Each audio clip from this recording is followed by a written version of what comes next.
Last time, where the hell did we start? You guys had left the Court of Coral, the oceans. You had stopped. You changed your transformations back into your humanoid forms, no longer fishy or otherwise. What else happened? You had to go to the summer court, and it was there that your bodies went under strange transformations, and your mood went under strange transformations, as you had to meet the envoy of Titania, and basically bargain, hopefully try to sweeten the deal in whatever way that you can, and. Bless you. And you were met by some sort of strange fox with fur that blazed oranges and reds and yellows like the sun, and it led you on a strange path where you almost all died by getting drowned by these strange women made out of kelp and pond scum. That they attempted to drown you. What else had happened?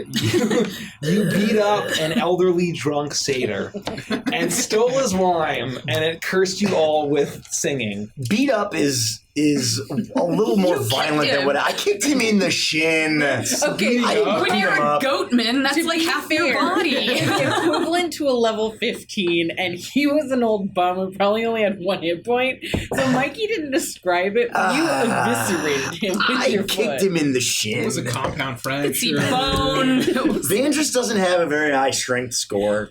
That's fair. Yeah, as long as you can do 1 hit point worth of damage. I probably can. And then started to sing, and then made their way to a strange ravine that had all sorts of cocooned moths, they realized, and they encountered an entity that called herself the Moth Queen. And basically they made each one of them sing her a song so that she would tell them where the path was, and they wouldn't get devoured by her countless young that were metamorphosizing in that canyon. And then they finally encountered at a glade after a unicorn that got scared away, unfortunately, by the horns with a massive envoy of Queen Titania, led by a fairy named Helia. And there was a bit of back and forth where she asked for their names and identities, and they gave it. And there was a bit of a mix-up, and there's a body swap episode. I love that. And they... the centaur just... It was really hard. It was a new bisque. And the centaur dropped it. There's a body swap episode, and they had to negotiate with swap bodies. It went as well as you could have hoped.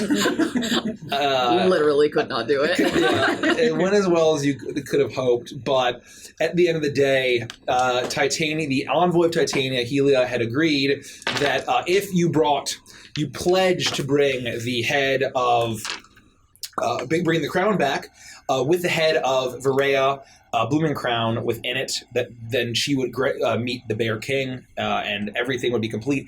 And as well as there was some sort of mysterious additional deal that was allegedly hatched by Baba Yaga and Titania on their own.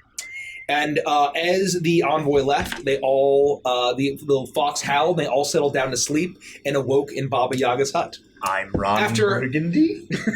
After having very strange dreams, each one having a separate strange dream. If you all remember that as you roleplay. Anyway. Oh. Let's get a recap on that.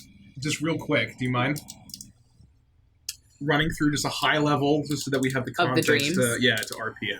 Yes. You didn't take notes? Well, I know what mine are.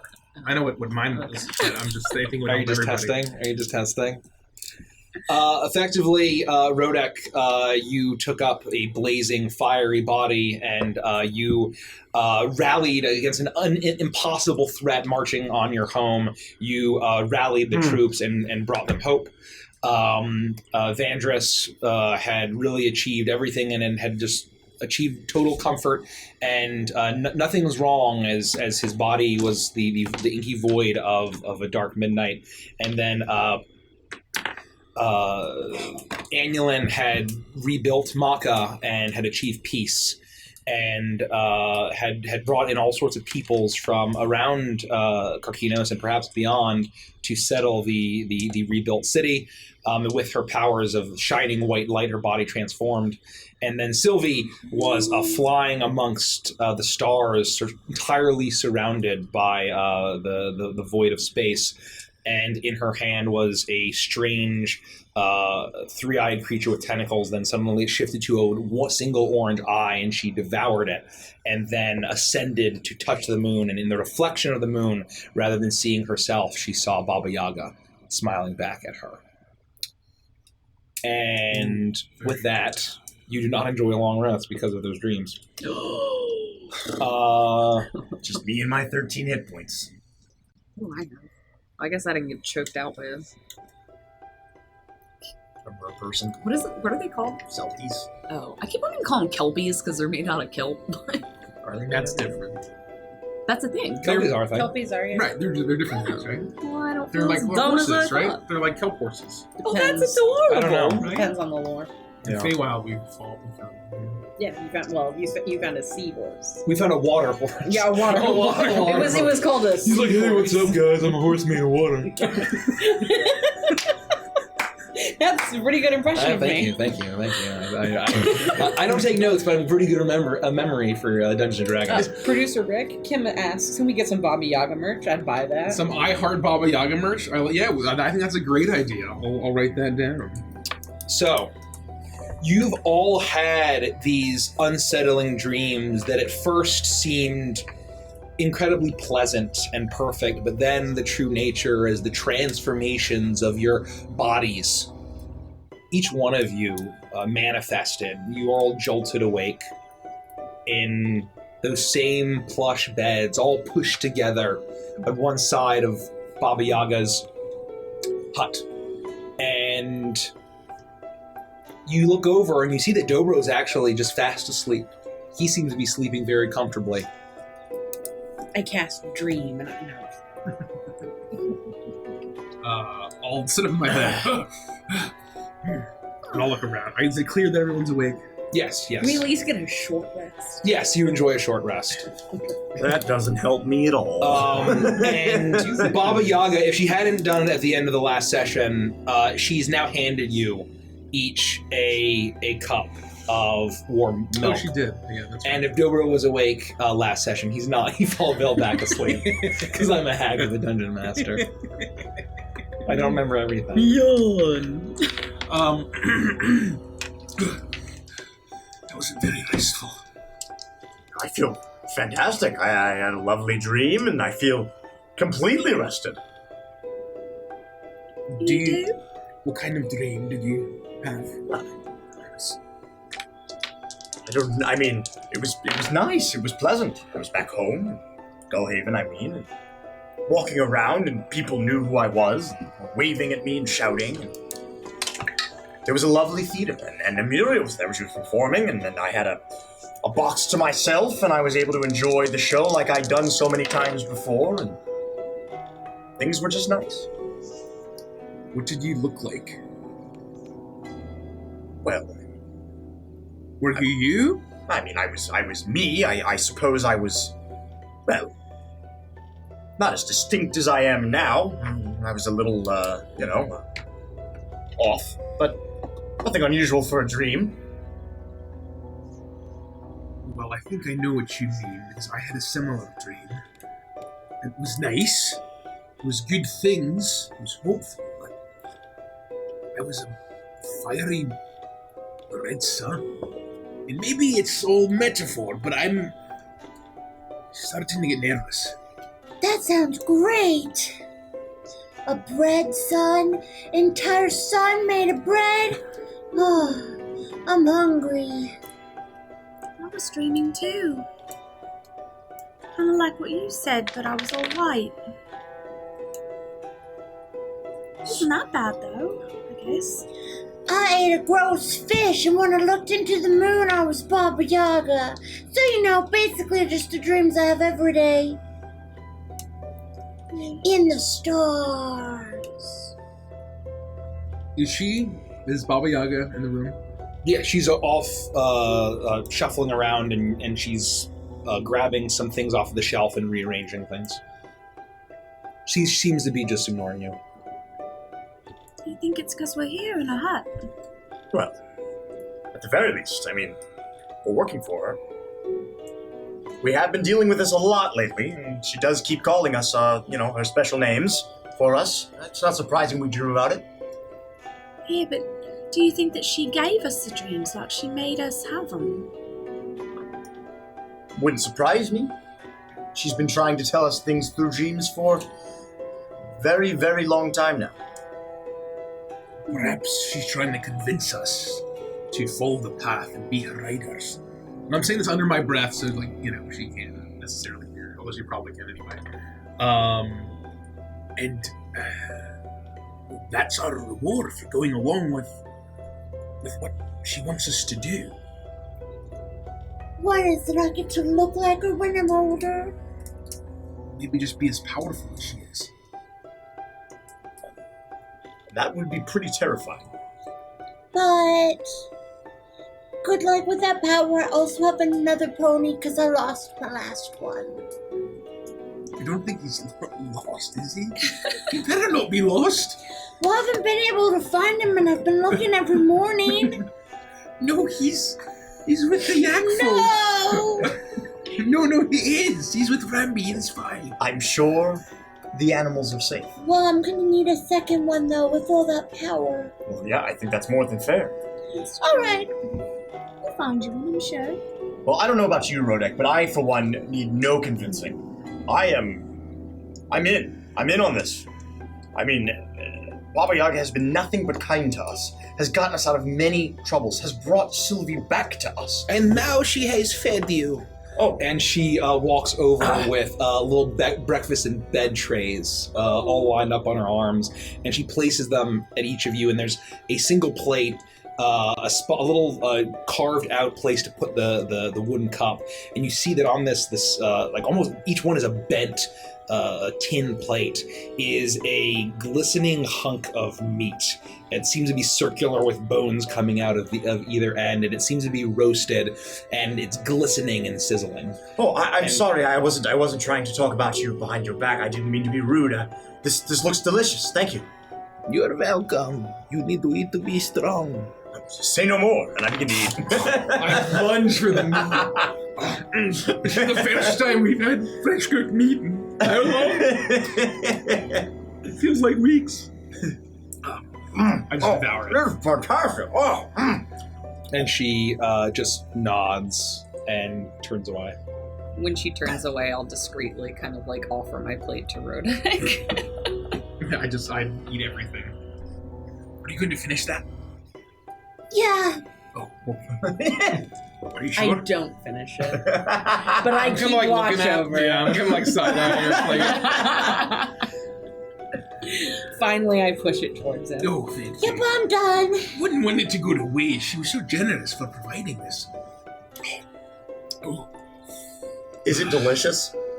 Yeah, it's actually shockingly good, despite being mystery meat. It is. I don't even care. It I don't ask is that question. really tender, shockingly well prepared, very heavily seasoned. You actually see that one of the Because it's baby. two- tender. several of the Hey man, several I of don't ask how the strands of herbs and reagents are actually missing, and there's a mortar, much smaller mortar and pestle, where there seemed to have been some sort of rub where she had cooked.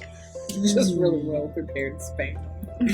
I love spam. Me too. Fried and- spam is great. Agreed. And Add suddenly you see as she almost glides over to Dobro, and she looms over him, and he seems to be sleeping so peacefully.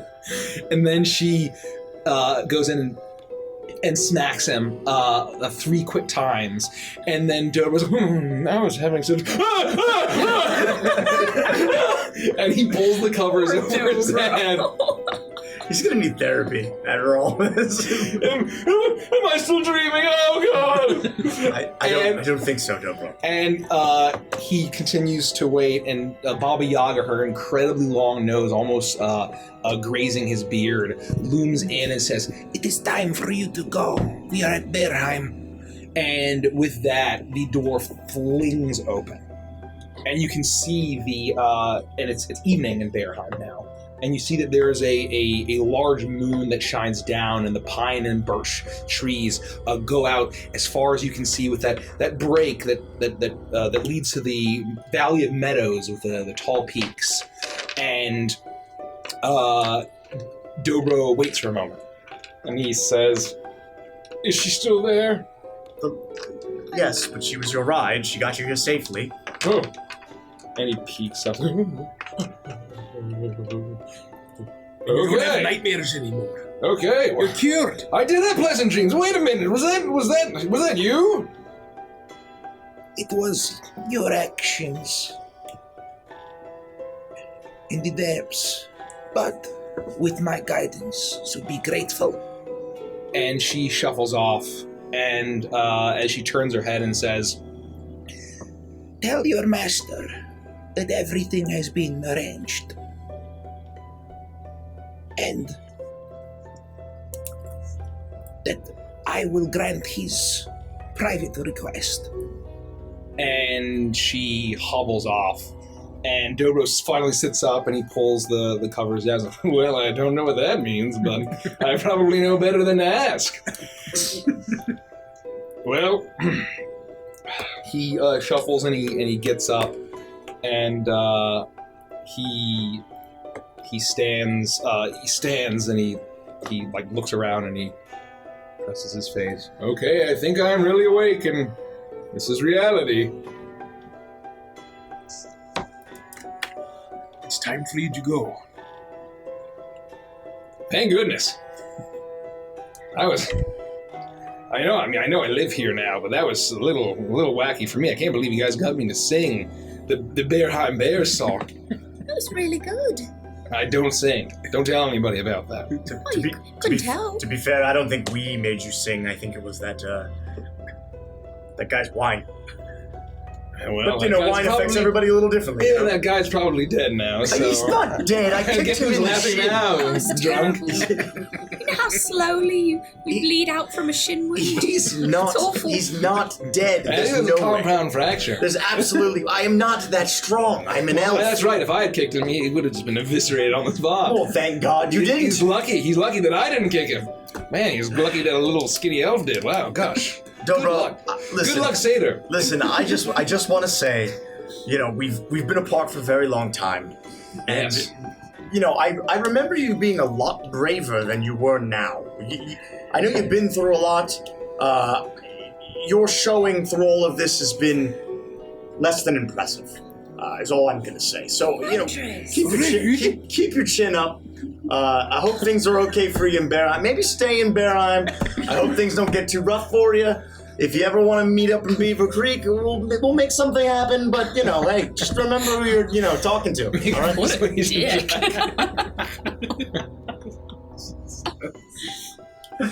I have to look at my skill. I think it's like plus 14. It is. I got a 26. He's like, oh, is that so? I think you've spent a lot of time in the prime material plane that your whole perception of what's really scary and dangerous has been warped. So I don't think you realize, not only am I going to stay in Bearheim, As he's I am doing going this, to I'm leave. going to create a major image of Baba Yaga immediately. I'm going to leave Bearheim. How is it? I'm going to leave. And you know what? Hold on, I need a moment. I don't know why I'm looking at my wrist. I think this is what you're supposed to do. I don't know. I failed. I failed all of my combat meta classes. Okay, well, I'm going to leave. I'm not going to stay at Bearheim. Not only am I'm going to go back, and then I'm going to venture all over the Feywild and kill so many things that by the next time we meet, you're going to be like, man, Dobro, I wish I could have killed as many cool things as you have. And you're going to be very, very impressed. And if you don't take good care of Piccolo, I will gut you like a sheep. Next time we meet, we'll compare notes and we'll see, where you are. And when you've, killed a Draco Lich and all those kind of things, let me know. Get back to me. All right. Dracula, that's just bragging, combining a dragon and a lich. That's just ridiculous. This is unnecessary. Vampire liches? I soloed a dragon. Well, all right. I think there are several people who might say that story was told a little differently, but No, I you know what, there. Dobo? It's been really good. You know what, It's been Van? good It was seeing you. good. You know, It's been good seeing I you think again. I'm Yeah. going to see you again. I think we are. I think I have we're a going to feeling see that each I'm other going to see again. you again. Yes. When will we get to see you? Well, I don't like. You know where to find me, or where I might be, but maybe I'm off killing cool stuff in the Feywild. Whatever old Honeypaws wants. If I can shore up that den and not let any more bears in, it's off. It's old. It's dusty trails for me. I'm gonna go wander. I'm really gonna miss you, Dobro. I'll walk over and give him a big hug. And he reaches over and he gives you a great big bear hug. And is like, I'm gonna miss you most of all, Annulin. You were the hungriest of the girls. You know. Well, I always like a girl who can eat some honey. this has officially gotten awkward. That's all I'm saying. Nobody's like, oh man, that's a lot. It's a lot of honey. It's unreasonable to eat that much honey. And I'm like, how can you even say that? We'll just kind of continue, like when he releases, just like continue to hold him, and just maybe slightly smell his chest hair, and then back off. Like, Okay. Oh. I will see you again. Annulin and Dobro forever. If only we had more time. But I need to get out of here, or else I am going to have a mental breakdown. Makes sense. All right, well, until next time, it was a pleasure. I'll reach out my hand. Rodek, business as always. It's very professional. I appreciate that. You run a tight ship around here. You've done well. You've really shored up these chuckleheads. Well, thank you. Thank you. It's a full-time job, as they say. Oh yeah, no, I'd run away. I would rather fend off a bunch of heisting bears than do what you do. Yeah, goodbye. Yeah, see ya. Peace. And he turns around and and he like take he has to actually crouch in order to get out of the door. As he looks back and says, "Well, I'm sure our fates will bring us together again." I run to him. I jump. My legs collide with the back of his knees. And he... I'm just kidding. You're just gonna sit in there. And that's just what I'm picturing in my head. Sylvia imagines this. He says, I'm sure that we'll fight side by side again. It feels like that kind of foreshadowing. I think you're right. That's very reassuring. We'll, I'm sure, need your help at one point. Once the Bear King is willing to let you leave. Well, after I tell him what we've done, I think that you'll be some of the old Honeypaws' favorites. Well, until next time, just remember, have some cool adventure that's just a couple of bears. And you guys. I don't even know what he's on about anymore. Bye! And he turns and slams the door behind him. I liked that guy a lot more before he was the Bear King's champion, or whatever the hell that means. Guy's gotten soft. That's all I'm gonna say. No, I like him a lot more now. Ah, He was please. pleasant, he was nice, he was cool. No, he was way cooler last time. When we were killing everything, and then he I was think you're just saying stronger. that because he was meaner to you. It's like you like when people are mean to you. No, absolutely not. And you It's know, like when I they think he tell you forgets that that I you're saved his worthless. life. I saved his life, and I could take it away anytime I want. I think this might be stemming from trauma in your past. I mean, trauma. I'm perfect. Okay. You should talk to someone, lad. I talk to you all the time. No, I mean, like, really talk to someone. You've never really, like... You know, like open up. I tell you guys everything. Do you? Yes, Like the dream earlier this morning? He did tell us I about did. what I he told you showed exactly us. about my dream. Well, I mean, I think that you're probably leaving out the fact that you were a horrible inky void. I while wasn't you were... horrible. I was actually kind of cool looking. I was. Okay, you almost weren't beautiful. you were an inky void. That's the point. It's, Well, it's leaving out those important details. I'm the Midnight Rider. What do you expect? That's amazing. I was a bright white light. I was a beautiful, Inherently is a little mysterious inky blot. better. I mean, what more do you want me to say? And if you physically transformed in reality into that, you'd be fine? I mean, probably become very powerful if that happened. I can't imagine what I could do. But I mean, imagine being like the opposite of there. Like you're just the void. I would probably be able to do some really fucked up shit. All right, lad. You should talk to someone. And then you hear a voice. Yes, you should. And she comes by and grabs your the tray and says, How was your meat? It was very Fantastic. good. Is there more? Okay, that's a little rude. No, I mean for seconds. That's not a normal Oh, thing. it's like you're saying that. Are you saying that my cooking is not filling enough for you? No, it was my red son. very filling. We just haven't had meat in He's weeks. a dwarf. Yeah, and he ate most of mine, and I'm real hungry now. You have had enough. All right. But I haven't. She's cut. He ate most of mine. How am I supposed to grow big and strong if I don't have enough meat? I will get rye buns. Okay. and Are she my takes buns gonna it. be good enough? I would love a rye bun. Okay, cool. Oh, you don't have to do that. I'm not really. Oh, don't listen. I'm not really hungry. I just said that should get us more food. You don't have to do that. Give me more food. This is embarrassing. No, you don't have to. Why? I don't mind. No, It's tell not her you're very full. good to Tell her me. you're full real quick. She'll know that you're going to give them to me. She probably already know anyway. I do. I just turned. Shite. And she comes with a basket of rye buns, and she places them down, Thanks. and she says, You can eat your meal in your mansion tonight when you have your last supper.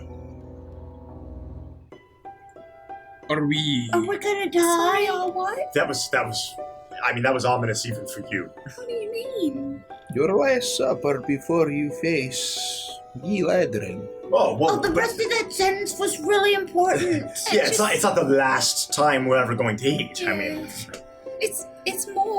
more like her last calming. supper, right? Her last one forever. Why would you say that? Oh, we're gonna kill kill we're gonna her. kill Varea. Oh, I thought you were pointing at me.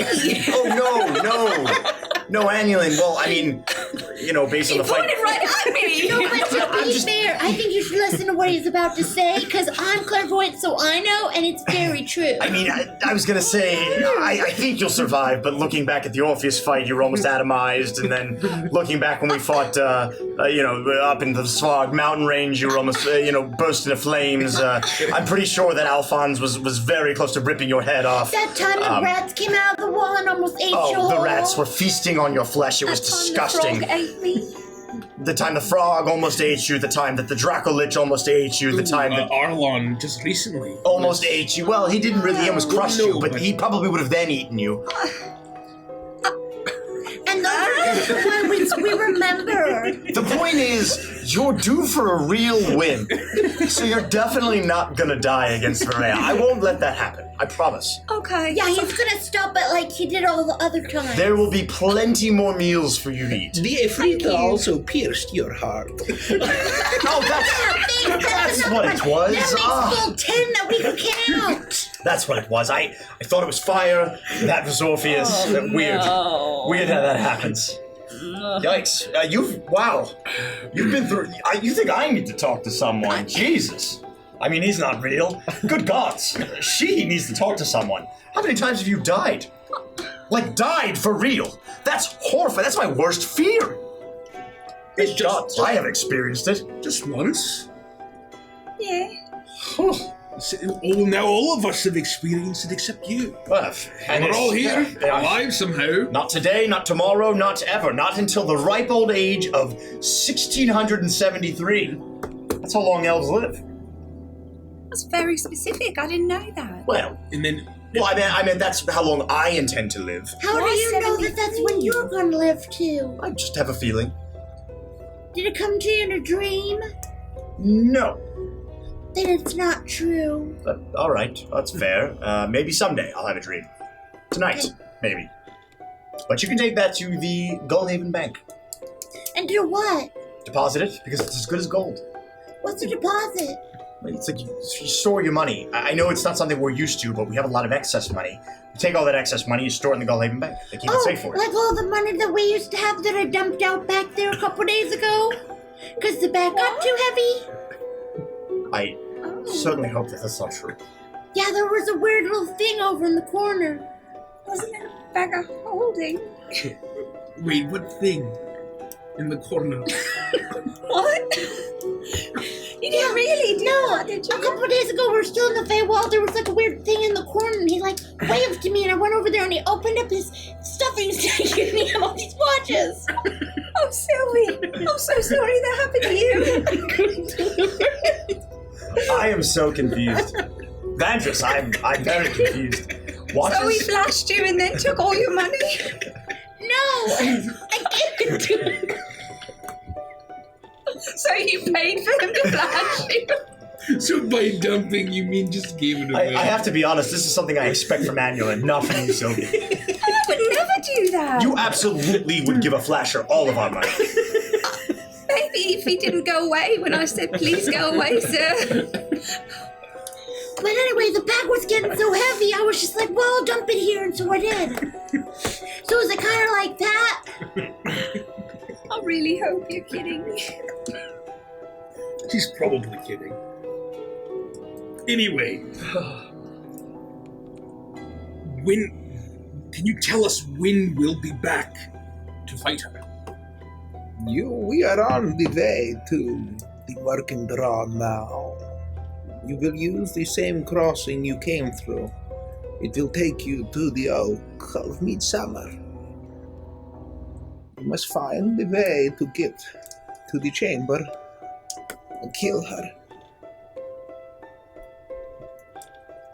Is there something we can do if the bomb's about to go off? Can we stop it somehow? Is killing her, that's the one way? Will killing her even stop it? I do not know. Her anima, her soul essence is connected to everything in that chamber.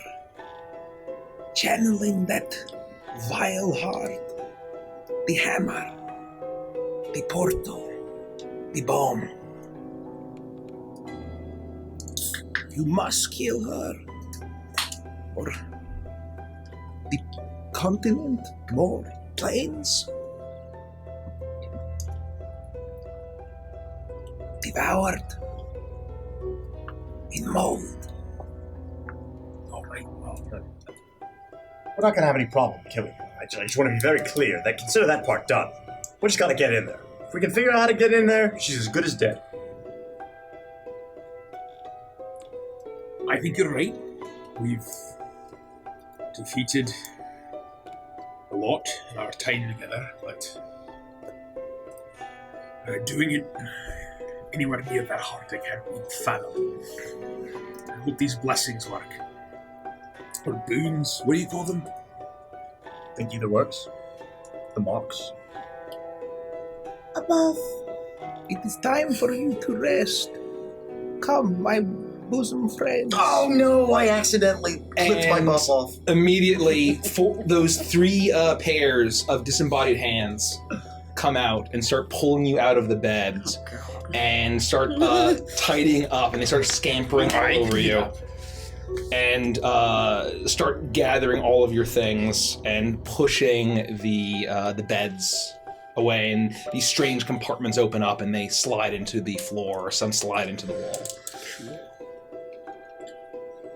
Is the door to the mansion still there? I think Silly can probably just call it. We should go inside the mansion. Inside of Baba Yaga's hut. Aye, just like Orpheus did. But he did that back in the other place. So he's gone now. What? What do you mean? So I was actually thinking about that. Orpheus can't stay in my mansion because after 8 hours, it disappears. No, 24 hours, and you can cast it every... I can cast it every 24 hours. It only has a duration of 8 hours. No, it has a duration of 24. Maybe 24. I have... But it's been multiple days, and I'd have to recast it or everything that's inside of it. Oh my god, Orpheus is dead. I have... Which days Maintained. is it based off of? I have maintained the connection, for your power is mine. Oh, that's convenient. Oh. Thank God we've got a good writer who can fill in my plot holes. You know, Baba Yaga, you are saving our skins left and right here. Orpheus would be... Damn, Orpheus would have been dead. That would have been really convenient for us. Oh, there's nothing very nice. Convenient? I don't He's on really our like him. side. All right, he frustrates me sometimes. I think that you He really... saved my mother and like he saves our lives a lot. Well, we saved your mother. He just happened to point us in the right direction. I think you... He helped a lot. All right. I'm glad Orpheus isn't dead. There, I said it. I think that I'm you gonna tell him you said that. really like people that you say you dislike. Anyway, where's the door? Just peeling the onion today. But I'll do it if you want me to. Hey, go ahead. But why? So we can go inside and get rest. At the very least, we should figure out what he's been up to, right? Can we he- just wake up? From a really unrestful sleep, I feel like I haven't gotten any rest at all. Okay. And I will cast my mantra. The door immediately appears. There is a dead tiefling corpse in here. I am gonna scream. You take tonight, and you feast. It may very well be your last supper. I really wish you wouldn't keep saying that. One more bit of warning. In my attempts to see the nature of the plans, the nature of what the Ladrin is doing, my future sight, my divination is similarly clouded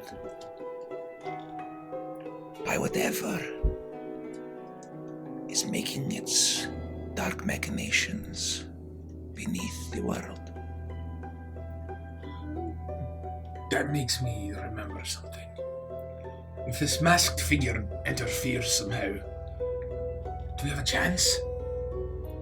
Whatever you do, you must kill it. The masked figure. Yes, you are the riders, you are the star child, the maiden.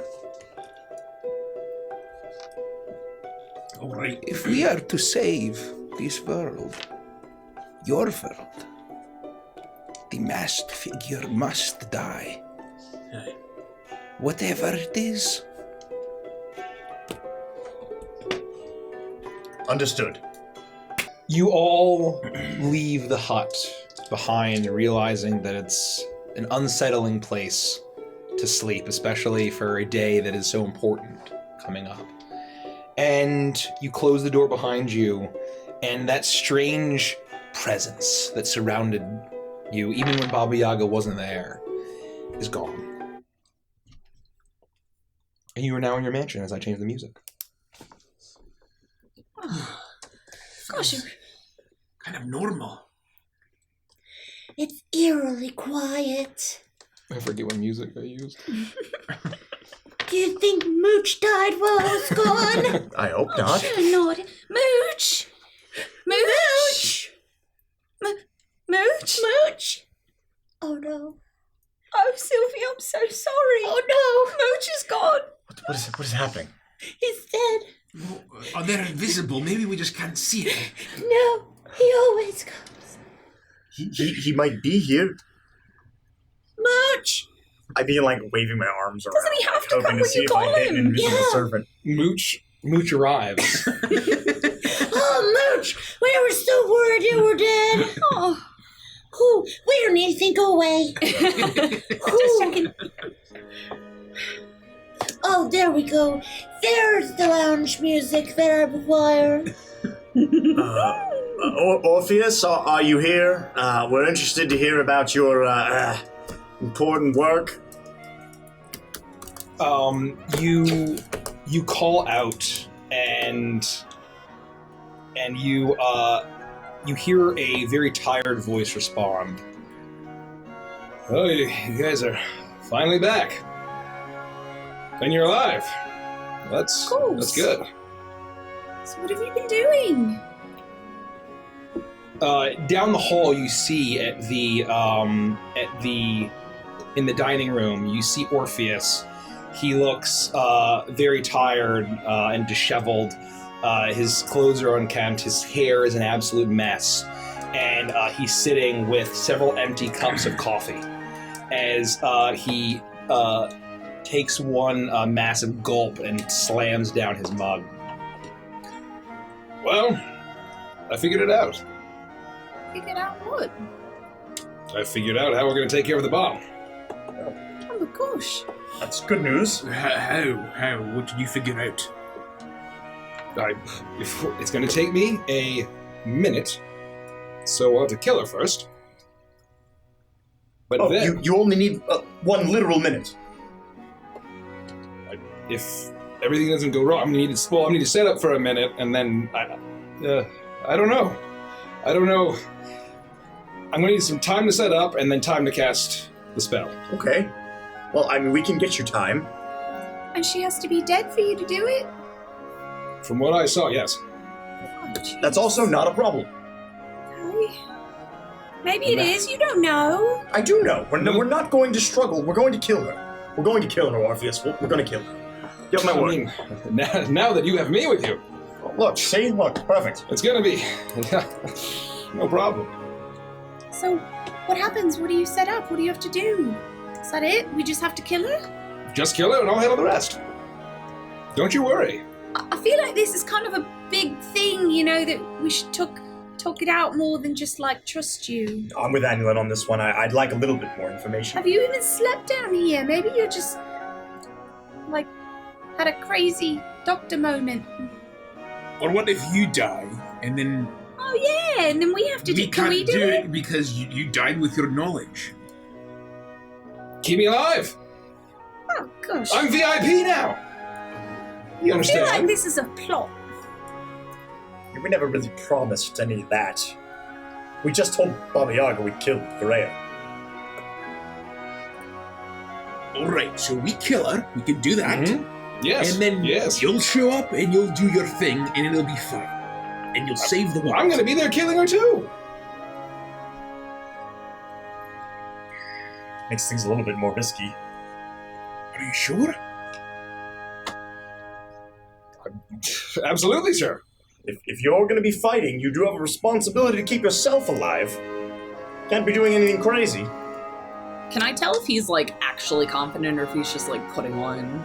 Like, Make an airs? insight check. Make an insight check. 20.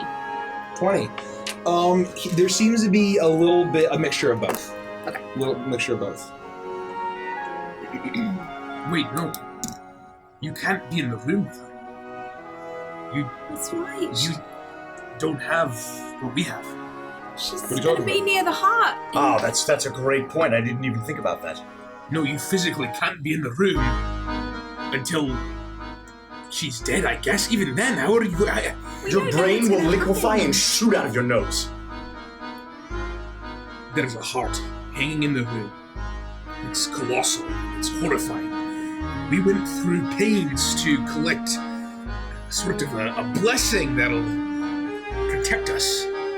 Even just temporarily, though. And you don't have that. If she's in the room with the heart and the bomb's in the room with the heart, we I can't really move wanted to either. kill her. Oh no. Okay. You know, I'm really glad you thought of that before we brought him into the heart and his head just jellified and exploded. That would have been horrific. Then I might need to talk to someone. Could he last a minute? What was it the fact that the heart was there? Or was it because she was going to use the heart against us? It might be both. It might just be the existence of it. I mean, we were in a room with it. And No, I think you're right. made I us think- pretty sick. I think she was going to use the heart against us. Well, I'm sure she will. Maybe just being in its presence, if you could do it, maybe that would be fine, but certainly not before she's dead. Well, We I got mean, that near also it messed us before. up pretty bad. I know mean, it's we gotten didn't even walk bigger away- since we saw it. We didn't walk away unscathed when we were in the room from it. You might survive. It might not instantly kill you, but it was certainly not pleasant. I think I can survive for a few minutes. I wish I could describe to you what it was like, but I can't. Some might say it was indescribable. But I mean, if it's our only shot, then we need to do what we can to keep you alive. And once she's dead, then you can do your thing, and we'll protect you and make sure that you can be successful. Well, that is no fun. I don't want to miss out on That glory, if I wanted to get the killing blow so that I could rub it in Vandross's face forever. We all know that wasn't going to happen, but that's fine. You'll be very close. You'll be like in one room over. You'll be adjacent to the action. Maybe we can troll her out. I don't think she'll leave. No, not with the way she had everything locked down. There's no reason for her to leave. We're totally irrelevant to a plot. I hate being totally irrelevant. Me too. Well, I guess, then I'll stay behind. Like I did with the heart cooler for the Hydra. And you survived, and it was fine, and we won the day, and it was great. You did a very good job holding that cooler. I suppose I did. Well, I can't help to have a feast. What do you mean? You know how I told you that I didn't steal too much from Vito's. Oh no! I may have. Why do you lie to us all the time? You thieving bastard! It's gonna help us. It's going to help us. Look, and it wasn't that. It was only a couple thousand gold pieces worth. And he pulls out a ornate gem encrusted bowl, and he places it down on the table. What is that? I'm going to use this to give us a grand feast fit for heroes. How about that? Because we're heroes. Well, you guys are heroes. I'm kind of more of like a sidekick. A thieving bastard. We trusted you. We'll pay. Yeah, Vito's our friend. You're not supposed to steal from him, except for like over 200 flying carpets. Which I'm hoping will For return. the children. The flying carpets, in fairness, is probably worth a lot more than this little bowl. I know. In the grand scheme of things. And if you're trying to help, how will this help us? Convince me. You guys will be powered up for the fight. You like being powered up, don't you? And you do like to say that you're a hero. Well, we are heroes. Yes, I know, we but he are really heroes. likes I mean, to say it. It's all right. All right. I'm convinced. It's not right. But it's okay. It'll be better than Mooch's cooking. Honestly, all I've had to eat for days is rye buns and milk, so I'm kind of in. Pretty good rye buns, though. Yeah. They were, I was a but fan. So who was any requests? And he starts swirling his hands around. Count Dracula! I don't know what that is, but I'll try to make it work. I personally am missing my favorite dish from back home in the port. After a long day's work of when I was a thieving bastard, I would often get my #1 most authentic Gullhaven dish at Golbara's. Gold bar. Yes. They cook dough with a delicious tomato reduction sauce and melted cheese. Yum. Oh my! I don't remember seeing a gold bar. Really. When I was laying low there, I Sounds went there once and it authentic. was disgusting. You have terrible taste, Vandross, but fine. It's the most authentic dish you can get in Gullhaven. Get Golbara's. Anybody else? Could you just get a heaping helping of ribs? Just any kind of ribs, doesn't matter how it's done. Just Careful, say any kind. careful what you wish for, Just Ronak. You're gonna eat Pork ribs. goblin ribs. pork ribs with the skin still on, nice and crispy. I think I'd like something. Yeah, is it too late to also add that to my order? There's gonna be a lot of all of it. Something like vaguely Mediterranean. I don't know what that word is, Daniel. You have to be more specific. Like vegetables and. It means what does- Golbara's adjacent. What does vaguely even mean? I The don't. Mediterraneans are all I think I know what you mean. And he snaps and The gem-encrusted bowl glows, and immediately a brilliant feast of everything that you requested and everything you were thinking about is on the table. This is fantastic. You know, Annulin, Yeah. the Mediterranean is actually very close and adjacent to Italy, which is exactly the type of food that Golbara's specializes in. Oh, wow. Yeah, you would really like it. Oh, that sounds great. While Vanders is doing that, I take a big plate of ribs and I start pouring my chocolate wheat flakes all over the ribs, smashing them down, and I start eating it. I think they're actually rice. Well, they're wheat flakes. I stopped talking and I just.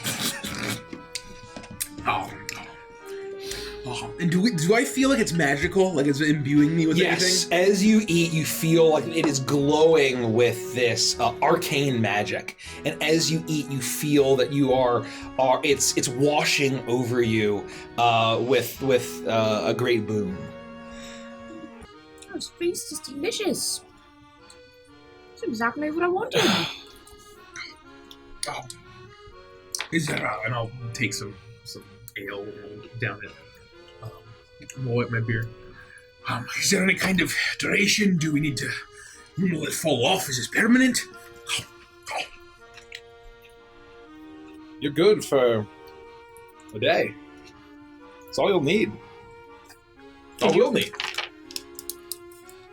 Can you remind what it does? Because I walked away. I don't We'll have to look it up. I don't know. Look it up. Advantage on wisdom saving throws, immune to Okay. poison, and It's a lot of good stuff. shit. Yeah. We'll have to list it out. And you see as Orpheus is eating this, it's like a huge pot of this cream-based soup, and he's just eating the bowl, and he's devouring it. And he's, Did we see Lumi anywhere? Lumi is being held Mhm. by That's right. the forces of Titania. That's right. Alright, well, we should probably discuss plans. Once we get out of the tree, we can use this chisel, and I'll pull the chisel that's like the tuning fork, not the tuning fork, but that points towards the hammer. We could perhaps use this to determine, where she is. We're probably going to have to fight our way there. Perhaps through the gods or God. Gotta wonder even how many of them are left. She sent everybody out to die. Except one. Yeah. Ooh.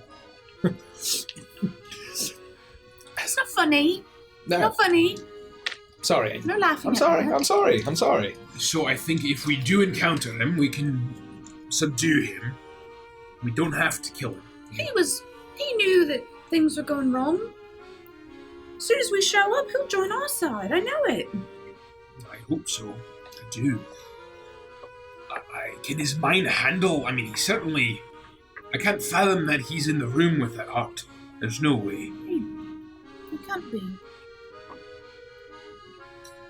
If that's the case, I'm going to not do the talking. Because I'm more of a snappy kind of guy, and I'm probably more with Vanders, where I'll be more ready to... if he says the wrong thing. So I will let you do the talking.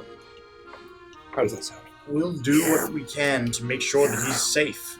But I just don't want you to get your hopes up that we find him and he's just like a puddle of nothing. I mean, we know what that heart can do, and prolonged exposure can't be good.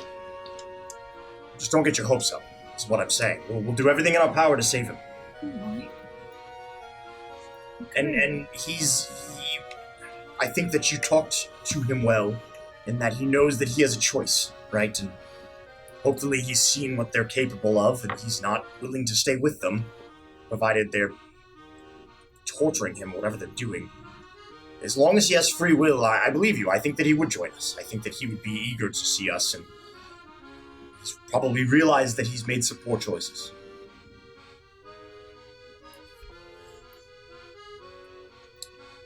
Alright, and we don't have the chicken foot anymore. But wait, we do have some way to revivify, don't we? Cookies. We do have these cookies. You guys got cookies? Hey. Yeah. Man, I missed out on everything. Baba Yaga made them for us. They look like us, too. I don't think we have one for you, though. No, because she hasn't met you. She has. It's just... It was very She brief. just didn't remember him. Yeah. So how was the Feywild? It was really crazy. Would I have liked it?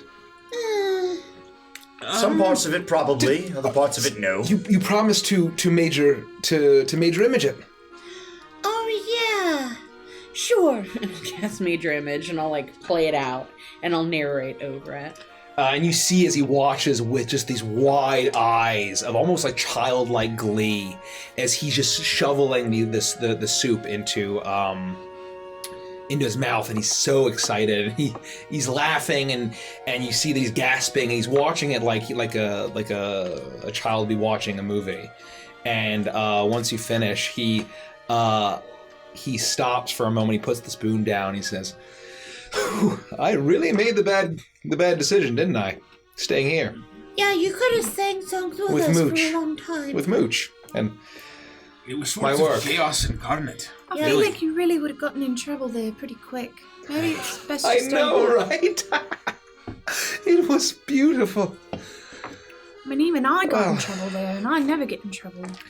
Next time. There's always next time. It's not going anywhere. That we know of. As long as we do our job, I guess it's not. Alright, is there anything else that we should keep in mind? Or discuss before bed? Oh, the cookies. As I was saying, remember that it does two things. If we die, it'll bring us back to life, but it'll also cleanse us of anything. If there's some horrible affliction, perhaps she takes control of us with our mind or something. But then how will we not eat a cookie? If she controls her mind, she's not gonna go, oh, you, eat a cookie. Well, no, we'll have to... We're gonna have to help each other. If I see Rodek goes crazy, we're gonna have to jam a cookie down his throat. We should keep the cookies accessible, and so that we know where they are on our persons at all times, so that it's very quick to grab. Should I staple mine to my forearm? No. No, that's a Okay, little good, because extreme. that would be really painful. Mine is going to be, and I'll like in my like tunic or something. There'll be like a little like gap between my armor and my tunic, and I'll say, I'll just put it right here. Ew!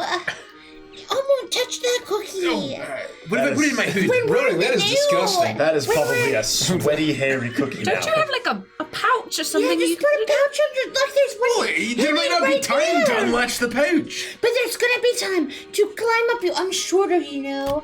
Reach into your armpit chest and pull out a hairy, sweaty cookie and shove just it sort down of your under- throat. No, just put it in your back. Of all the places, Rodek, I literally could not have Really guessed. uncouth. Well, mine's going to be right here in the pocket of my cloak. There's a little drawstring pocket right in the left, breast of it. I'm making a big show of like untying my pack pretty quickly, my little pouch, and like opening, put cookie in, and like tie it back up. All right, I I'll put it in open my this mouth and pouch start here. to eat my cookie. No. I'll put it in this pouch. They do look good though. Just you have to open it like this, and it's like a super easy way to open. Just don't forget that, all right? It's like every other pouch in Vantra's. We got it. We have the same brand. Leather. We got it at the same inn and tavern. We do. That's right. Anyways, So I know how to open it, idiot. okay. Well, I'm saying if we need to be cleansed and it will make a difference and it'll win the day, we need to resort to that instead of maybe just using it or saving it to be revived from death. Yeah, I think we've all got it. All right. Thanks, Dad. I'm just making sure. Is that all we have in the the holster of backup plans of the cookies? Is there any other way that we can save ourselves? If, Well, worst comes to worst. You could eat my feet. I don't think it actually works. I know you keep saying it. Yeah, I know, but I'm saying if there's really no other choice, you could try. I'm not gonna try that. I can help So if anyone gets blinded or deafened or paralyzed or poisoned, I can help with that. I was thinking more along the lines of death. Yeah, no, I can't help with that, but I'm just saying, don't waste a cookie if you get, blinded. And Noted. and Yeah, don't we look at me also now, Stu. have our You know what? powers I'll too. leave you What blind. powers? The powers that the clothing gave us. That's true. I don't remember what mine were, because they gave it to me on a small and white piece of paper, and I put it in my bag. I haven't been able to find it since. Oh, no. Perhaps there's a digital I copy too forgot. somewhere. Is that what happens? I mean, I remember the Cloven gave me it on a piece of paper too. I didn't realize if I lost that paper, the power would just be gone forever. Yep, I haven't been able to do it since. Oh, I actually don't have my piece of paper, but I remember what it is, so I can still do it. Oh, I wish I could do that. I can't remember nothing. Perhaps the DM will share a file with What's us. the Or perhaps he DM? already has. A document. A document. Well, I don't know what that is. good evening, do-gooders. I propose a Hi. toast. Right? We may all be turned into horrible sludge, like Vandra says, tomorrow. We may not make it, but at least we will have died trying to kill that horrible monster. That puts supervillains like me. We look like cuddly bunnies in comparison. Agreed. Well, your plan wasn't that nice, but agreed. She was a lot more effective. She's a higher kill count than I do. Speaking of cuddly bunnies, have you ever played Cuddly Bunny? I haven't. You start sticking marshmallows in your mouth, and you say Cuddly Bunny, and you keep doing it back and forth until you can't say Cuddly Bunny no more because you got so many marshmallows in your mouth. And the first one who can't say it is the loser. Usually because they die from suffocation. Well, that only happens if you punch them in the chest. Oh. Let's play after dessert. All Or is right, that your contribution to the toast? sure. We can contribute as much as you want. I want to toast. I want to toast all of you, my friends. I would have struggled to say that. I would have been like, friends, that's really hard to say. But it's not anymore. Oh. And after everything I did, you all decided to spare my life. You decided to take me with you. You decided to put up with all of my shenanigans and all of my deception and sleight of hand and treat me like a real person when so many people didn't for my entire life. So thank you for giving me this chance to... I can never, ever, ever make up for what I did. Never. And I know that. But I can at the very least help save some people. And thank you for that. And to Lorna, this tastes just like she used to make. My compliments to the weave for this turtle soup. Oh. Well said. Well said. That's I think- unusually sentimental for you. I agree with everything that you've said, and all I can say is that I appreciate the time that I've spent with all of you. I appreciate the time that I've had on Evandris. And, you know, at the end of the day, no matter what happens tomorrow, worst case scenario, it's only our problem until it isn't anymore. And that's the worst case scenario. All of a sudden, it just won't be our problem. Man, the sweet embrace of death. But, best case scenario, which is the one that I'm looking for, we waltz in, we murder Varea, we find out whoever's behind that mask, probably murder them too, and then we're right back here having another feast in 24 hours. Sounds like a good plan to me, Vandris. It really does. And what I'll add is, you say you're contributing and you're helping to save, but you really have become a hero. Don't forget that. It's not just this feast that's doing it. It's you have changed. I was hesitant, but I was the one, if you remember. I was the one that insisted that we didn't kill you. At the time, I didn't think that you would ever be good, that you would ever be a hero, but maybe deep down, for some reason, I did. And I'm glad you're here with us.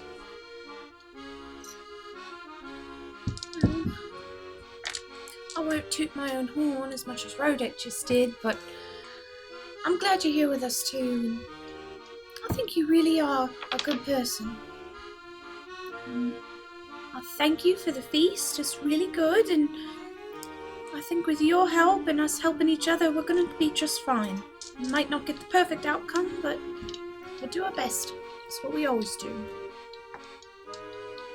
Yeah, and you know that we're best friends, so really all I needed to say was the bunny story, and so I think that's good enough. Here's to good enough, and here's to heroes and a hero's feast. Yay! Cheers. Yeah. Cheers. He downs his wine and he places it on the table, and he sits back and he snaps his fingers, and then dessert spreads out anything that you guys want. And there's a big old plate of marshmallows in front of him. You are so gonna lose. You want to bet? I can't bet, because I left all of my money right at the feet of this weird guy with watches. Sylvia, all our money's right here. It's safe. Where? In the bag. That's not real money. Anyway, are you ready to play? I'll play Fluffy Bunny. I will play, and I think what we're going to do to see who wins is just roll a straight contest, a straight Constitution contest. To make sure you don't asphyxiate yourself. I'll roll publicly. Orpheus has +4 to con. Ooh. He's a sturdy lad. Well, Ooh. 15. oh, that's double what I thought 13. it was. So, he shoves... Now roll to survive.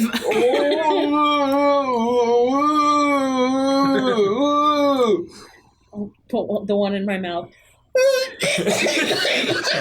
Marshmallows go everywhere. Well, They're not even that good. I won! No, I think he won. No, first person to spit out the marshmallows because they're smarter than the other one is the winner! Oh, change Is that how that works? No, you won it. Well, thank you for being a good sport about it. That is an interesting... It's a really interesting game. It's a really interesting game. She literally You know, just tried to cheat. well. She's not really being a good sport. The reason I played it with you is because I know that there's no way Vandals could be any good at it. What? I think you're right. What? Yeah, I think you're right. I think that you'd be I really... wanted to play against someone who Yeah. had a chance at beating And me. she has a very tiny mouth. I know. She's a no. It's close after all. And Vandals could never do it. There are all of the marshmallows are like all over the table that were in Sylvie's mouth. I begin shoveling them into my mouth as quickly as I can, stuffing as many nasty, already used like wet marshmallows in my mouth, and like counting them as I quickly like throw them in my mouth. Just roll against the 14 to see if you get more than Orpheus did. This is con? Con, just Oh, straight there's con. no way. Straight con. I'm You so might. screwed. You might. You got 15, You have didn't a you? lucky I die. got a 15 total, yeah. I do have a lucky die. Donate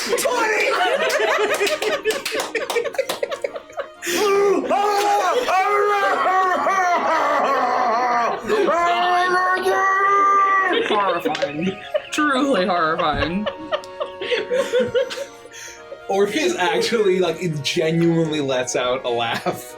And he says, well, at least the Feywild didn't change any of you. Congratulations, Vandals. I can't believe you won. I'm very, Oh, you won, lad. You I'm can stick very him out. proud. And Orpheus like walks over and pats him. Like, I'm very proud of you, Vanny Poo. That was very impressive. Thank you. Well, you know. You know what we should do? We should put up a fluffy bunny wall in the mansion. Vandals will be at the top of the leaderboard. That's a brilliant idea. I do that on the wall. I put up this like gigantic fluffy bunny. I'll have to start a trophy case in my room here in the mansion. Yep. Well, it's been lovely, thank you. I'm stuffed. Could need another bite. Me too. I feel heroic. Shall we get some rest? Sounds like I haven't slept for like 3 days. Has it been 3 days? It's really hard to keep track of time in here. Well, good night. I don't think we need to keep watch or anything like that. We should all just rest. Yep. And I'm Good night, going to- everyone. Good night. I'm going to go pray. Good night. You're all off to your rooms. Orpheus does wave his hand as he goes off to his room, right next to his laboratory. And you all settle in. Anything else you want to do before bed? I'm gonna pull out some parchment and spend some time writing. And when I'm done, just fold it up and tuck it into my bag with my cookie. Took the words right out of my mouth. Oh, shit. Just going to write a letter or two, Okay. and I will send you those letters You do that. when I'm done. You stuff the letters in. Rhoda and Sylvie. Anything? I would just sort of, I would just kind of, sit on my bed and cross my legs and pray. And I would just kind of very silently pray to myself and center myself and not really ask for guidance, but just sort of kind of to myself, calming myself down and centering myself for tomorrow.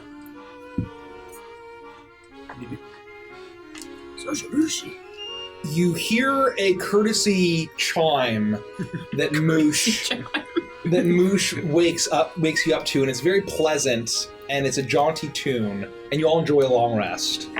Hot dog. As Moosh awakens you to that jaunty tune, and you know that there's actually tea for each of you waiting as you awake.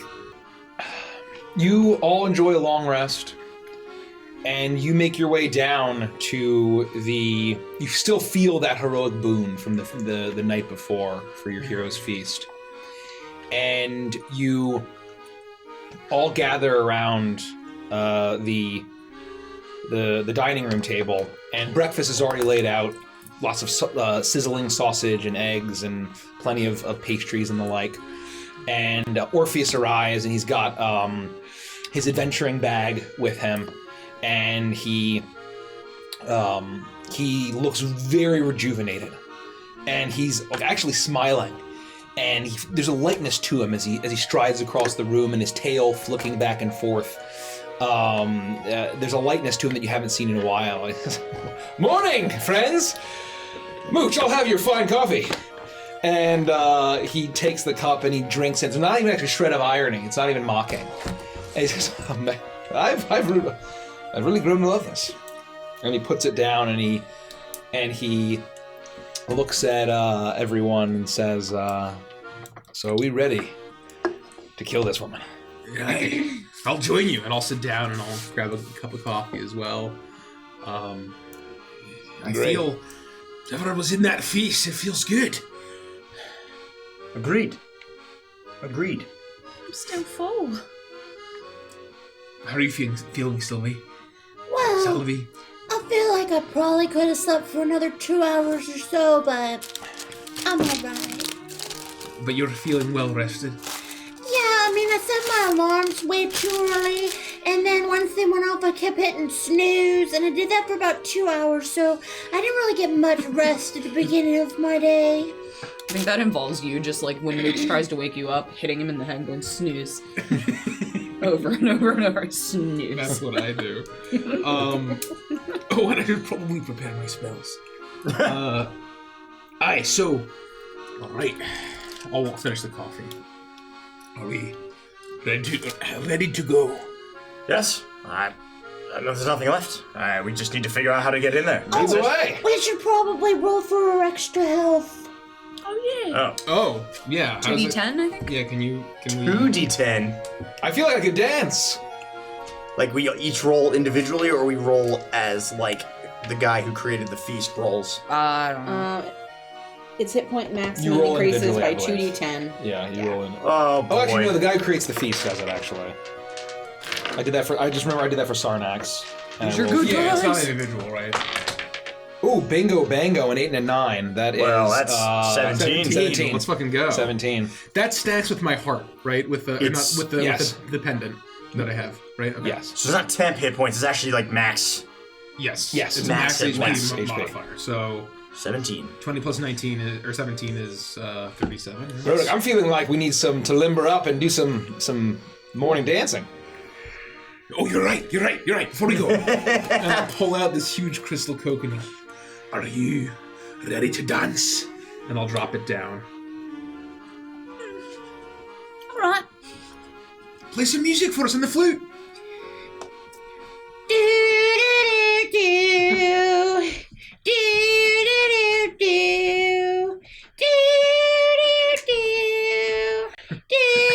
Orpheus. I play Silent Night horribly. And you do a little chicken foot jig. Yeah. Well, Really getting comfortable with this I'm a dancing little- thing. I feel limber. Thank you for that, Sophie. You're welcome. What does that give us? That gives us That gives us 10 hit the points, crystal right? coconut. No, you can basically use it's basically a free potion. Take a potion. It's a crazy huge Oh, boy. heal as a bonus action. Alright. We can use it within the next Till the next sunrise. to the next sunrise, and it's 3d8 plus 1d8 for each creature that joined the ritual. Did Orpheus join us? Yes. Yep. So he was dancing too. He got 8d8. down. So, Very graceful. 8d8 plus 5. And he actually, you see that he leaps onto his hands. He does cartwheels. His acrobat past is very much present in his display. As a full action or bonus action? It's a bonus action. 8? 8d8 plus 5. And that's a Oh, God. treat it like a potion. I'm gonna have to use a whole page for like all of our it's boons it's like and a shit. bonus action. You guys are And level 15 heroes. We channel the healing power of the crystal coconut. And I need to. I'll take notes. But When I'm inevitably dying, somebody remind me of this. So for the hero's feast, you're immune to poison Okay. and being frightened. Oh, thank God. You make all wisdom saving throws with advantage, and then the hit point maximum. Okay, immune to fright, immune to poison. Wisdom, Yeah, advantage on wisdom. Yeah. With saves, and then we've already got the temp or the extra max. Okay. max HP in case I pick it up. 27. Okay. I will kind of look back at everybody, and I will get up, put the crystal coconut away, and I will turn towards the door and open it into the butt. You do that, and you leave the mansion behind, and Orpheus turns around and he takes one more cup of coffee, downs it, and he bows, and he says, "Thank you all, staff, for your service." And he does, it's a very extravagant bow, and he follows you all out, and you enter the hut.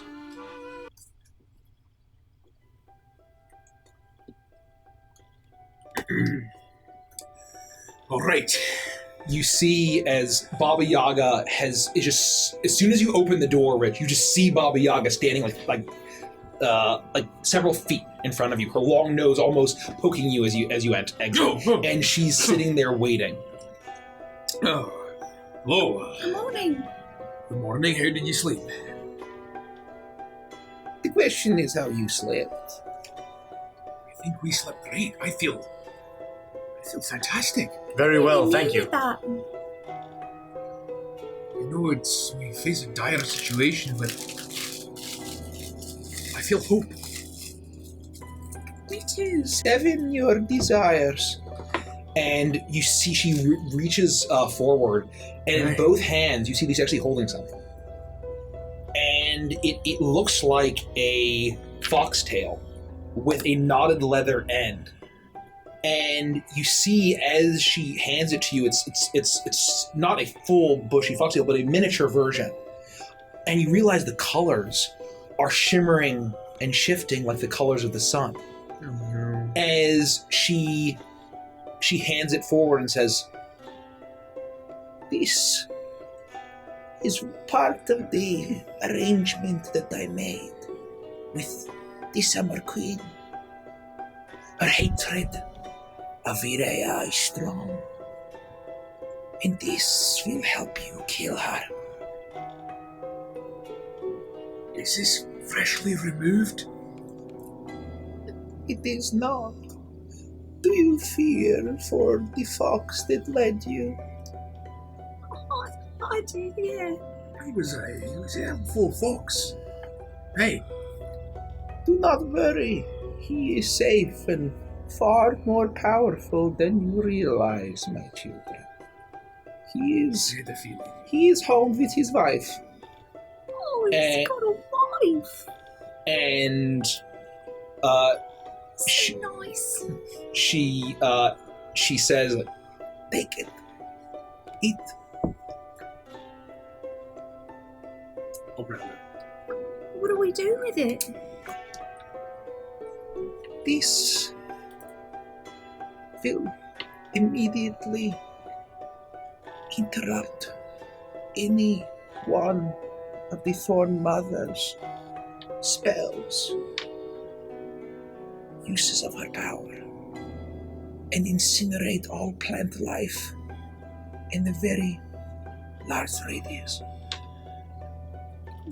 Use it wisely, and it only was supposed to be used once, according to the Summer Queen's wishes, but I have tinkered with it. Alright. How many times? It is all chance. It will only stay. It will only stay intact for 5 minutes once you use it once. But there's a chance every several seconds that you can use it again. Use it wisely. Alright.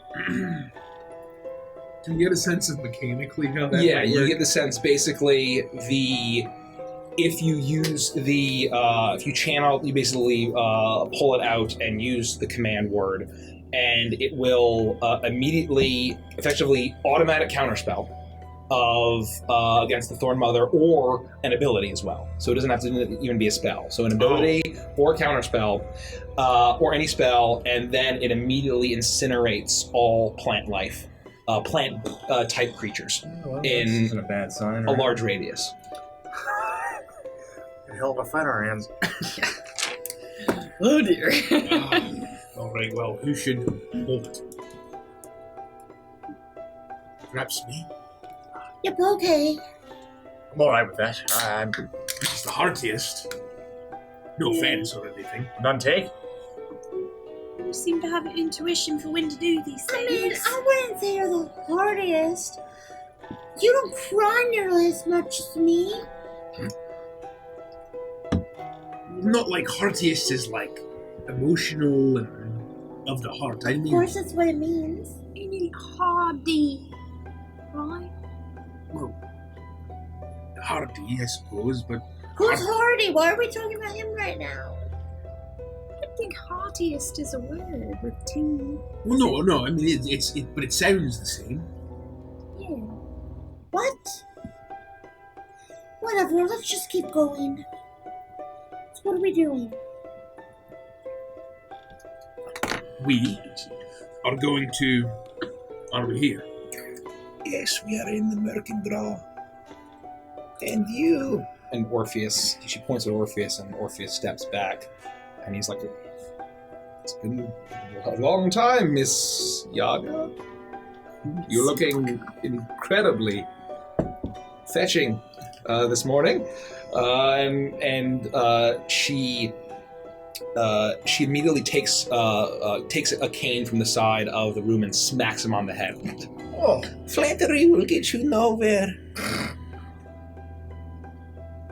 I'm just gonna like Rodak a little bit. I am entrusting you to keep my riders and my maiden safe and fulfill your destiny that you have seen in your dreams. And Orpheus steps back and says, "Yes, of course, but I'm not going to be there. That I'm going to show up later." And she whacks him again. Ah! Why? What am I saying wrong? And she you see now that the cauldron behind her is bubbling with that strange, shimmering, very multicolored liquid in it. And she grabs him by the scruff of his neck and pulls him in, and she stares into his eyes. Her eyes are as dark as his, tiefling eyes. And he's kind of like trying to hold his cheek away from being poked by the wart-covered nose. And she says, I think that magic is not truly your passion, but a means to an end. You are a soul of freedom. And Orpheus looks a little confused and he says, that's why I did everything I did. And she releases him, and immediately you feel a tug on your neck, Vandris, as she grabs you by the neck and pulls you down, and she takes one of her nails, and she says, This will not hurt much. What are you doing with that? And she places her nail to your temple. What? No. Dear. I don't know what you're doing. And she slices it. And you see a pool of blood on her finger. Vandris, are you alright? And she shoves you back up. And she hobbles over to the cauldron and lets it drop in. Rodek, in an instant, she's back and grabs you by the scruff. And she reaches up to your temple and slices. Sure, this was for a good reason. And she goes back over to the cauldron and drops the blood in. It starts to shimmer and shake, and it's gyrating with all of these colors as you then see her reach up onto her shelf, and she grabs this small box and she flicks it open. You see that there's probably about 6 to 8 crab claws in there. And she dumps them all in.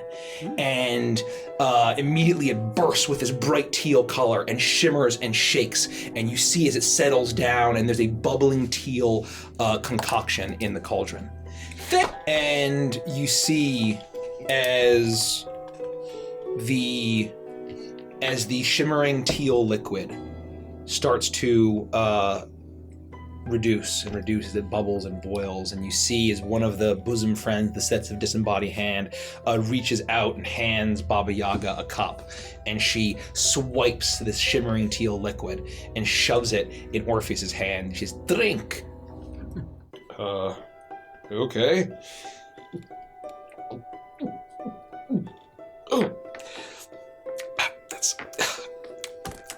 That's a little fishy. It tastes like an old, like buy the old bag. What?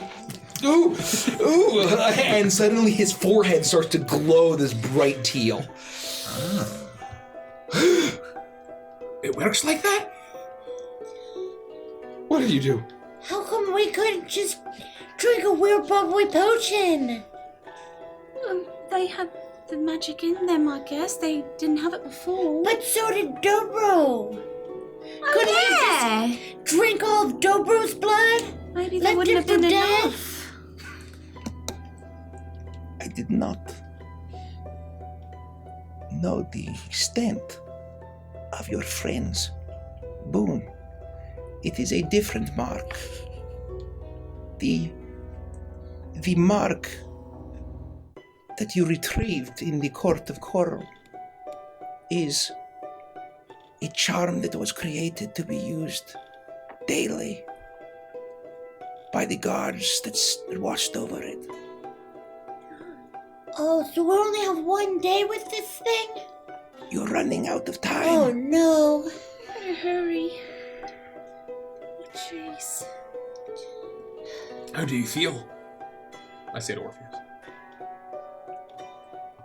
I feel glowy, free, salty, but I feel good. All right. Then you can join us. Or at least you won't die so horribly. I hope so. I hope so.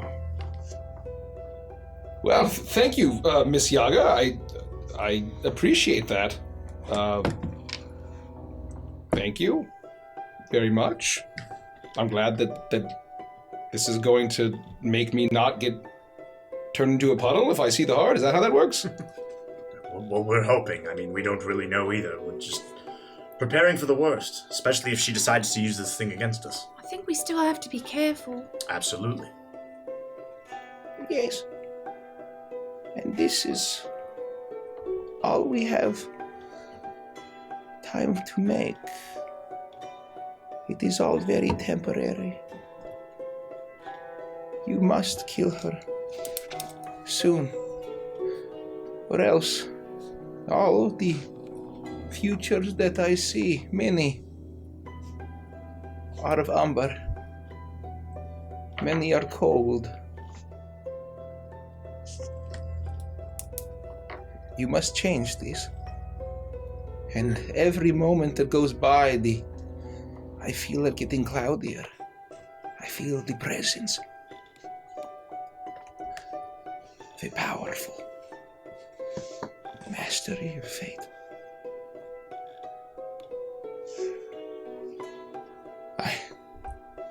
You must go. And the door flies open. You hear the wind howling and shrieking and screaming as you see the swamp out ahead of you. All right. Are you ready? Ready? Okay, let's go. My riders, and you, my dear star child. That's me. Keep yourself alive. We have our cookies, don't worry. We have a plan, a cookie plan. A cookie plan is a good plan, yes. The great cookie plan. From your grandmother. Yeah. I'll miss you. And I run up and I give her a big hug. She will reach down and gently. It still feels like a cold talon of a withered hag, Oh, I love but there's cold talons a of withered strange hags. tenderness there. And the tenderness that comes along with them. Chicken tender yagas. And do not fear. If you survive this, then we will figure out how to truly take on the full mark of the Prime. When we, oh, that's horrifying. When we jump outside of the hut, do you know what erection we go in to get out of the Merkendraw? I don't think that means what you think it means. Well, you were dead at the time, but we came this way, so we'll just guide you. Oh, okay. You don't have to answer that. I'm so sorry. Goodbye, my star child. I'm so sorry. I'll miss you. Goodbye, my riders. Bye, Baba Goodbye. Yaga. We'll see you very soon, hopefully. And Moradin willing. I believe in my choice. And you, Yeah. Phoenix, anarchist. Thank you. And Orpheus bows. Anything for being of incredible power that could absolutely turn me into a newt or something at any moment. For you, anything for you. Just please don't turn me into a newt. I could turn you into a newt. Something a little bit more, like maybe a peacock or... And I'm not even a big toe worth of power. No newts. No newts. I have a thing with newts. Anyway, goodbye. Oh, I know. That's the worst part. I wake up in the morning and I go, I'm so happy for this today, and I'm so sad I don't have any toes. And you leave the hut and you hear her voice call out, The hut will be waiting here. The crossing will remain once you are done. and the door closes behind you. And you see now, as you are in the Merkendraw, the massive trees around you, the looming vines and leaves and moss, and the still black water that goes out as far as you can see. And you see the water part as you see that same massive snake slither out and form a pathway. As you hear as you look up, and the massive black geese are all nestled in the thatch roof. As you see that large root on that patch of slimy mud with a massive ancient willow tree going up. What do you all do? All right, it's just there. Yep, you have to lead the way. I was dead. All right, let's go. And I'll step onto the snake. Mind the geese. And I'll mind the geese and I'll walk down the snake and I'll walk back towards the willow that we came through. I hate these things. Why does she keep them around? I think they're kind of nice. They look at you very malevolently.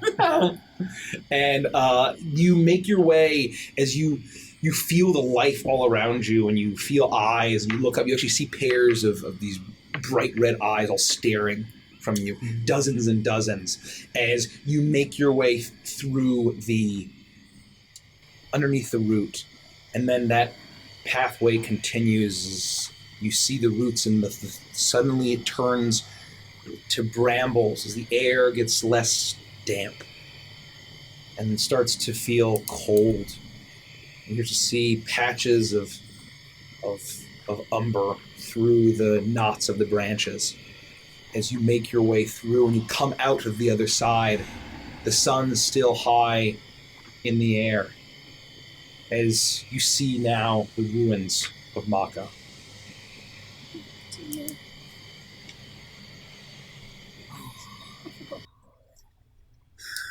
How are the buildings destroyed?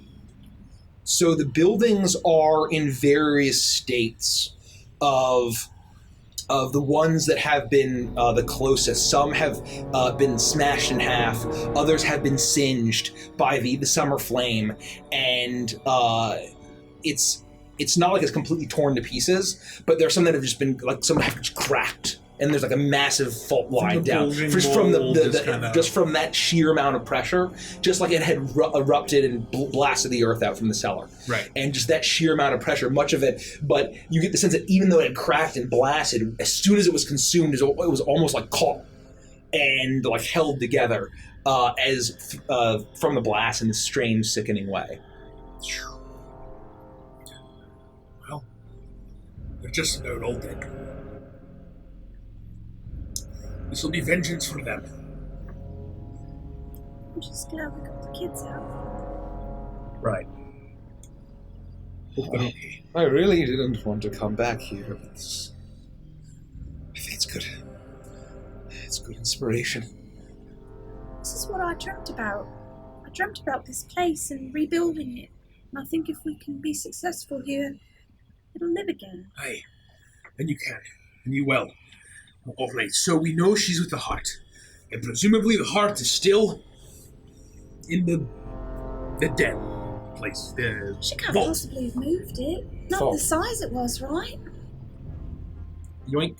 I pull out the chisel.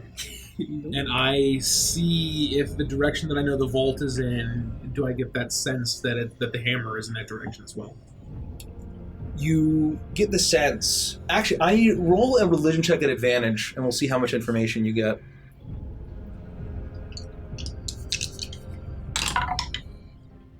Oh, pretty good. That is damn good. a 20. 20. Okay. You grab the chisel, and as soon as you channel the power of Morden, you feel the power surge through you as the chisel points. Sorry, it's a 16. 16. Okay, I think that's still enough. It was 8 that was. It channels the power and it points downward below you as you stand at the great oak. However, as it channels downward, suddenly you feel a tug on it, and you hear very faintly the clanging of a hammer on an anvil as it glows and bursts with this orange light, and you feel the presence of Morden in this artifact, but around you. And you feel as it then suddenly, the depths below you, but then moves around and then points. And you see across the city these countless skeletons of giants and elves, picked clean, as the mold now is actually quickly receding in the rays of the sun. You see that looming massive wooden structure like a looming dead oak, the vault of the Watchers. You see now that it's sides of it are covered in brown mold, but you see that there's a massive crack, a fault line down the middle of it, and you see that the door has been splintered. All right, let's be quick, eh? All right. If you see any of the mold, just be careful. Don't touch it. Of course. I will open my bag of holding, pull out a rolled up carpet, roll it out, and say, animate. And I will jump on front and I'll grab either corner. Get on. All right. All right. Oh, do you want Please stop. your broom? Yup. Thank you. All right.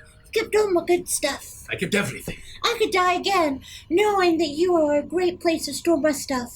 I'll jump on my broom and fly up into the air. Let's go. And I'm going to lean forward and we're going to zip over there as quickly as we can.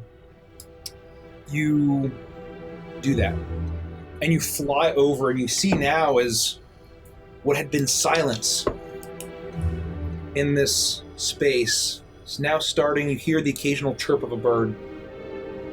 You hear the far-off groan of some sort of feline creature as you hear animals start to chitter and call, as the scene of death is all around you, but it feels like you are in a place of nature. As you fly through, you feel the cult of that brown mold all around you, trying to sap out the life force from any humanoid flesh that it can, living or any kind of non-beast or plant flesh. And you manage to avoid it, and you see now the mold has starting to peel back away, and you see at the front of the gates of the vault, you see a smashed fire giant war machine and several skeletons of hellhounds and fire giants strewn about.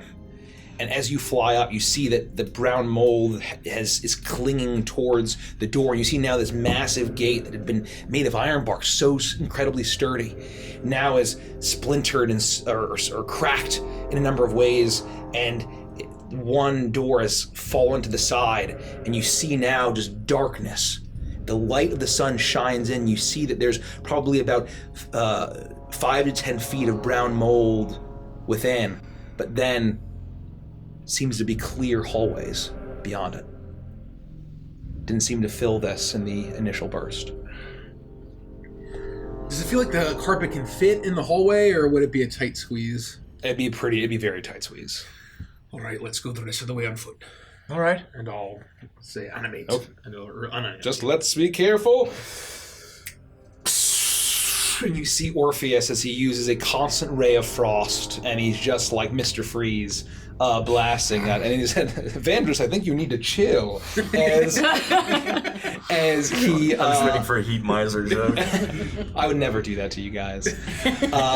As he blasts away the door, the landing, and all of the mold that he can see into the first hallway of this vault.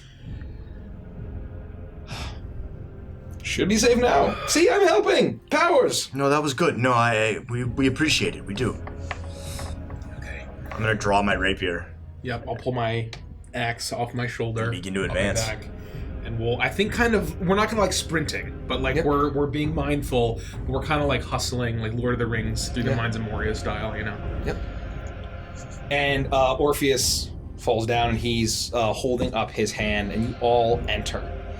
And as you enter, the bright, cheerful, oddly cheerful sounds of the afternoon, or the afternoon are of nature, it disappears and is drowned out, and quiet returns.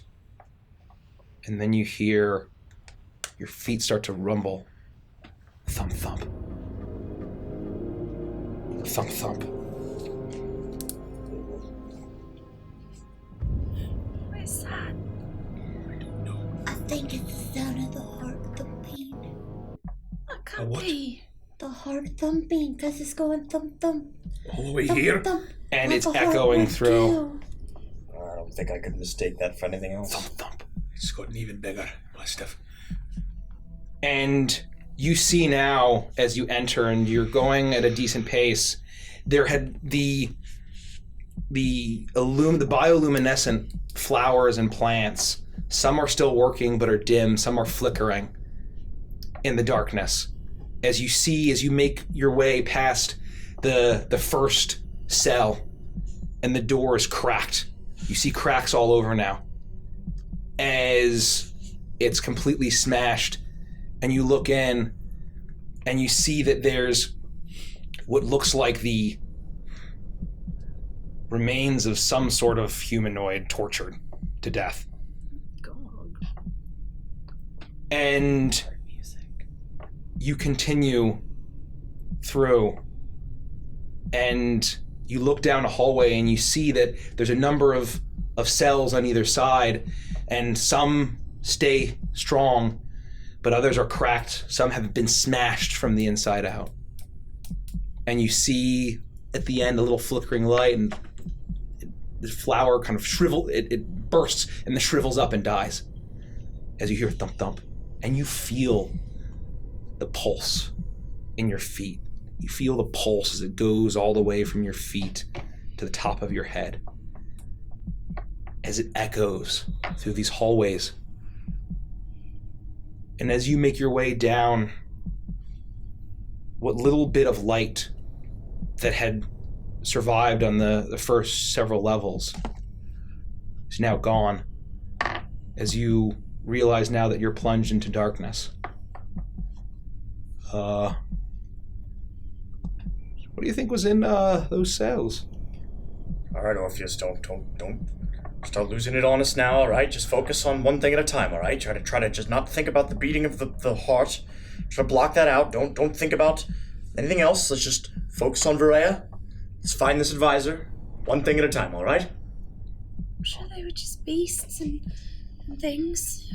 All right. We were in here before. It wasn't anything too bad. Well, they were all locked in their cells. Maybe they've all gone. It's been a while, right? It's been... Time has passed here since we've been in the Feywild. I'm sure They it's wouldn't fine. break out of the cell and then just stay in here. They'd go out into the forest, I'm sure. You make your way down a hallway, and you're off into the darkness. Okay. All right, it's okay. Let's just keep moving away from whatever that is. We all have dark vision, right? I do. No. Do I have dark vision? I think you As keep a hexblood? I think you keep your race's vision. I believe. We'll say for this purpose you do. Okay. You do. We'll have to look at that. I'm too short. Should I turn on the light? No. Are you not able to see? No, you can see. No, I can. I'm just very afraid. Then Yeah, I have dark vision. just no light. We're all right. We're okay. Nothing's going to happen. Anything that can happen in the dark can happen in the light. And you can see down the hallway, and where your dark vision, and that gives you the grayscale sight, something else in the darkness you can hear moving. Should we do something? Like go invisible or something? Oh, I could. We should definitely be quiet. I'll cast. I'll cast my thing. You know. Oh, Aye, I love your thing. aye. Do your thing. All right. Do your thing, honey. Do your thing, honey.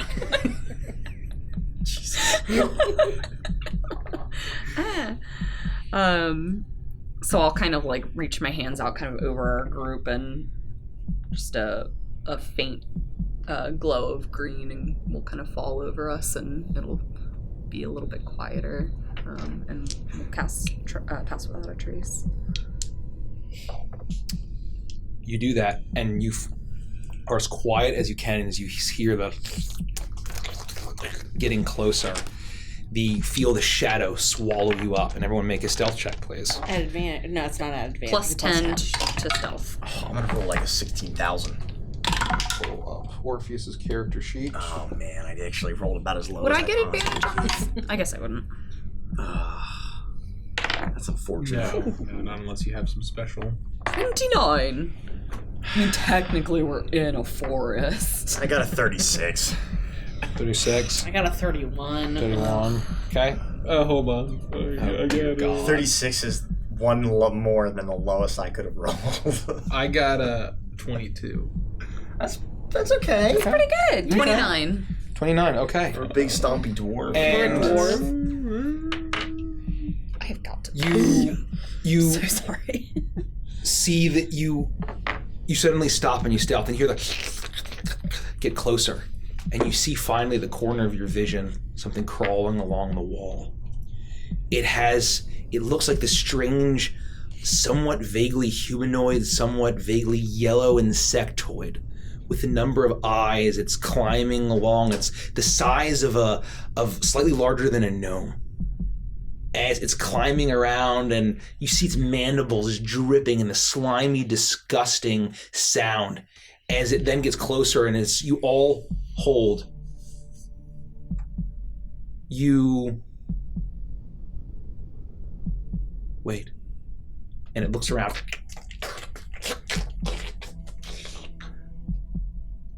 And suddenly hear a from deep down within as it looks around and then skitters off.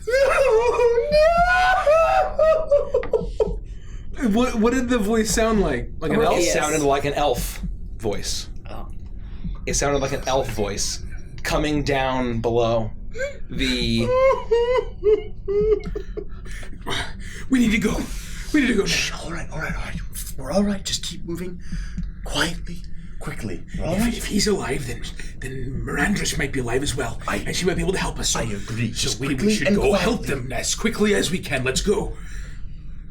And I'm like almost going full sprint at this point. Okay. Oh no. Okay.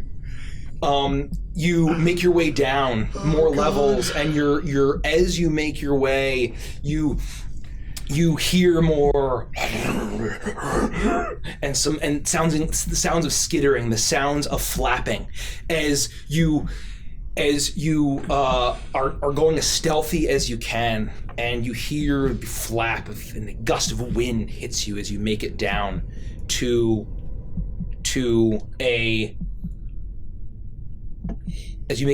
another level landing, and a massive shape appears. A large creature flying through the air that looks like a manta ray, but with a horrible blood-stained, razor-sharp maw with these large red eyes flying through, and you manage to duck as it just coasts over you. This massive looming shape, it gusts the winds, and you smell this strange musty scent, and the scent of death as you feel it over you as it flies over.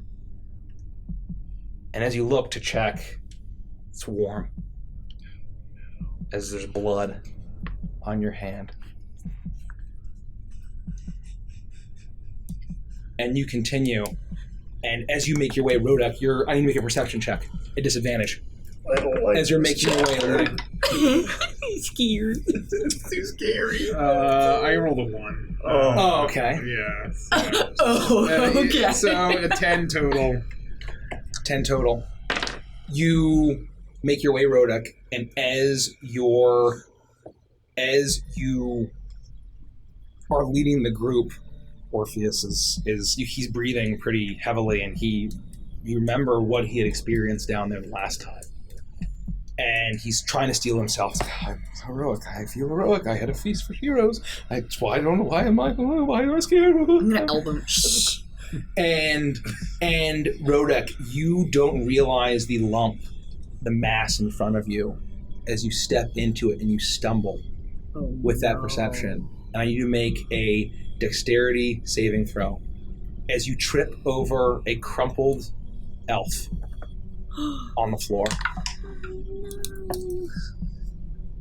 Is that right? That is a 6. A 6. You slam on top of him. The sound of Rhoda's clattering armor crashes on top of the guard as you see now that there is one of the vault guards. His throat and his rib cage and all of his intestines have been completely torn out, as if done by horrible hooks, jagged hooks. As you collapse on top of him, you are covered in gore as it echoes out through the... Oh, shite! I grab my axe and I get up. I look down at the corpse. I would kind of like spin down the way we were coming and have my arrow drawn, just waiting. We're all collectively holding our breaths. You wait, and as you get up, Rodek, and you look down and you see this guard, as his face is actually still contorted in abject terror. And you actually see a light down in one of the hallways, and it flashes, and it's a small flower, and then glows blue, and then dims, and then you see as it actually casts a shadow, what looks like a huge insectoid leg, or is a reptilian. You hear skittering from 4 directions around you, as the sound of your clanging armor echoes out. What do you all do? I don't even know. I mean, I already have my weapon drawn. I would be just trying to look around to see what's coming. I would get in front. I would get up and I would try to get in front between whatever this leg was and the rest of the party, and just wait and just for a second or two to see if it's coming towards us. You look at where that is, and you hear skittering around you, and you see come into vision down at the end of that hallway. It almost fills the hallway. And although it has massive chitinous legs, but flesh within that looks reptilian, and elongated, almost snake-like head with bug-like eyes, but a long tongue and razor-sharp teeth, as this massive creature skitters towards you, and then you hear down that hallway, there's 2 small versions of this, slightly less reptilian and more insectoid, climbing on the ceiling. Some climbing on the walls as they're coming in your direction, drawn by the noise. Are they in the direction we need to go? They're coming all over. Yes, the direction that you're headed is where the big one's coming. The big one's coming, and then the smaller ones are coming from the other directions. Is there anywhere around this? I don't think so. Let's just kill our way through. I think we have to prepare ourselves. And I'm just gonna... If it's kind of coming at us already, I'm just gonna start hustling, and I'm just gonna go to meet it with my axe. Oh. And as it approaches, as you start running, check something. Let me check something in my character sheet. Oh no! Don't check anything, Mike. That's not good to have. It's a decoy bug. The actual big horrible monster is the dungeon itself. It's a mimic. As Orpheus sees it coming, and I'm going to make a quick nature check. As all of these bug-like creatures start to descend upon you, as they're swarming you in all directions, and you see now as you move, every single step that you take, their attention is drawn. Just from the tremors of the motion that you are making, as they are the stealth that you have is the shadow that's swallowing you is not hiding you from these creatures as they're descending. And Orpheus steps forward and says, "No, Rodek, I have an idea." As he steps forward, and you hear him snap as the large alpha of these creatures, a wash of this pink-like magic goes over as he's going to cast Dominate Monster and see if. Oh shit. This creature saves. I just need to confirm what Dominate Monster does. Hopefully it does what right on the tin. Let me just quickly... Hopefully it's very much what you see is what you get. Personally. Oh God, what do I want? Oh, okay. Roger that. So, pardon me. You're not pardoned, Mike. No way. As you see, and I'm going to see if it makes the save. It is an DC 18.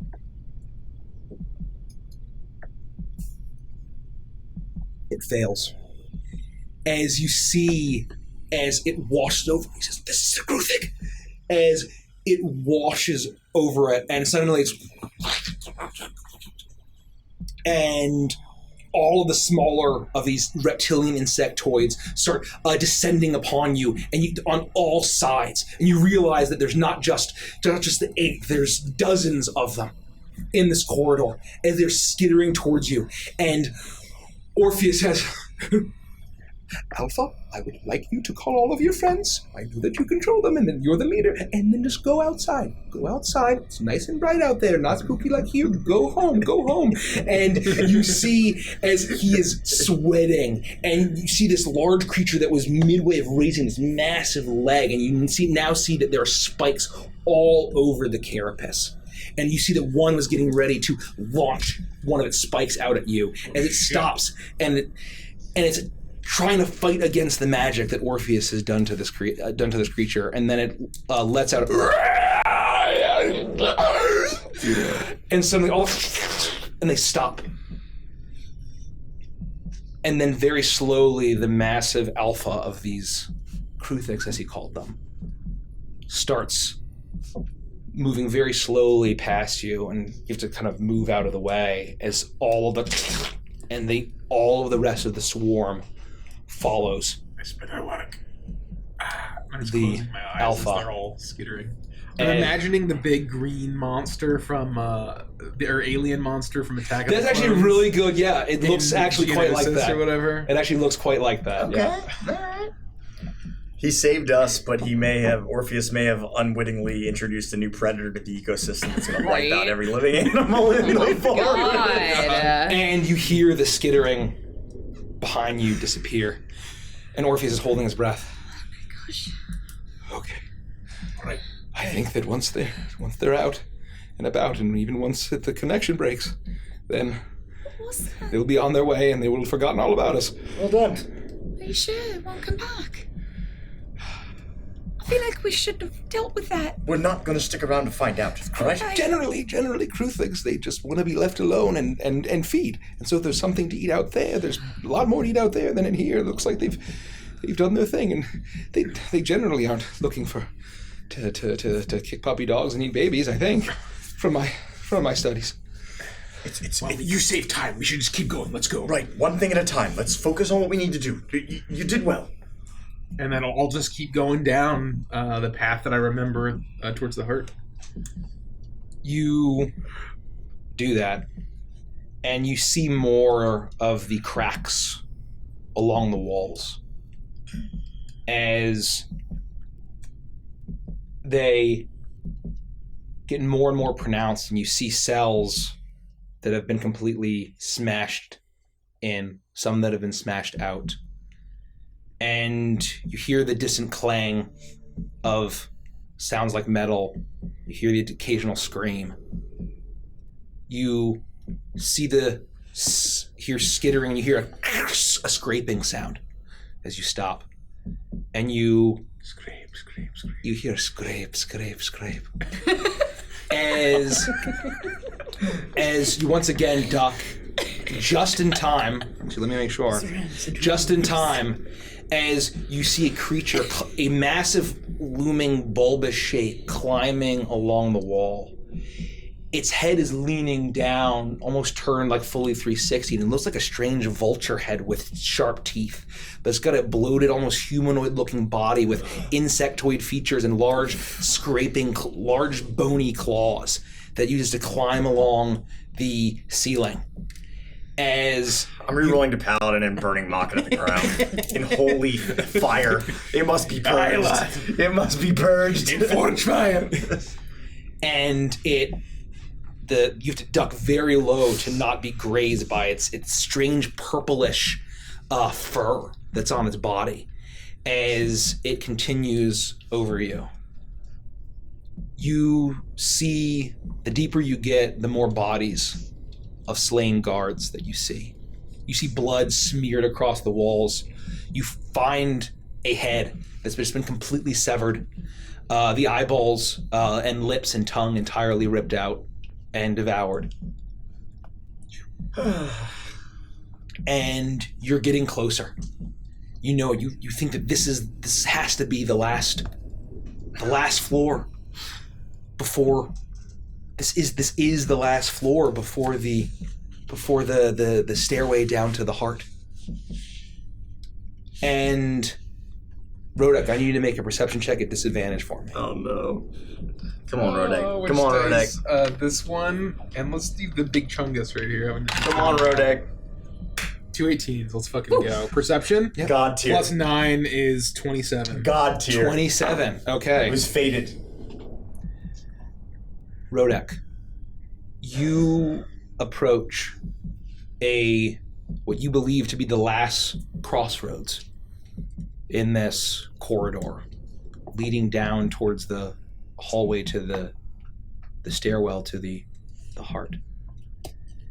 And you look up and you notice, you're so on edge now after having fallen on top of that corpse, you see now that there's a shape on the ceiling, and it's moving and it's gyrating.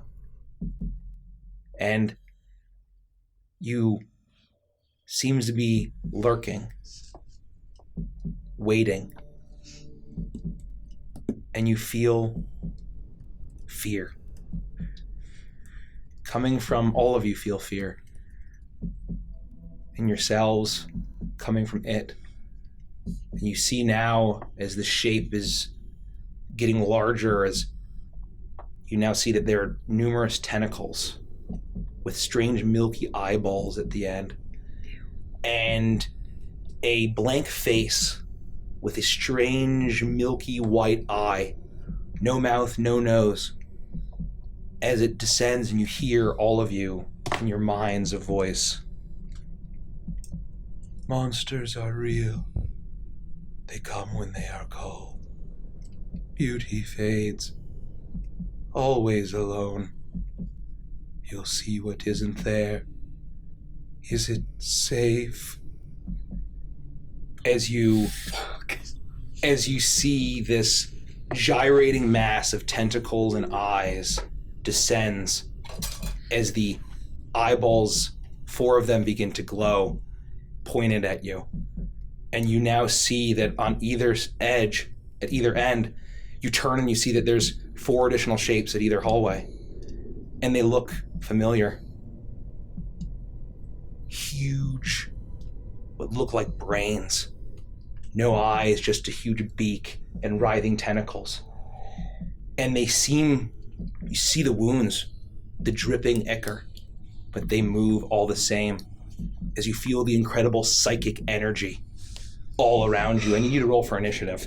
Jesus. What the fuck? I don't like this. I That's feel like not I'm good. having a heart attack. I rolled a 12. Why do I suck at initiative so bad? Yeah, You can get rid of the Hello Kitty fog of war. I can attempt to. And place yourself. Make cabbage. Oh, it's my foot.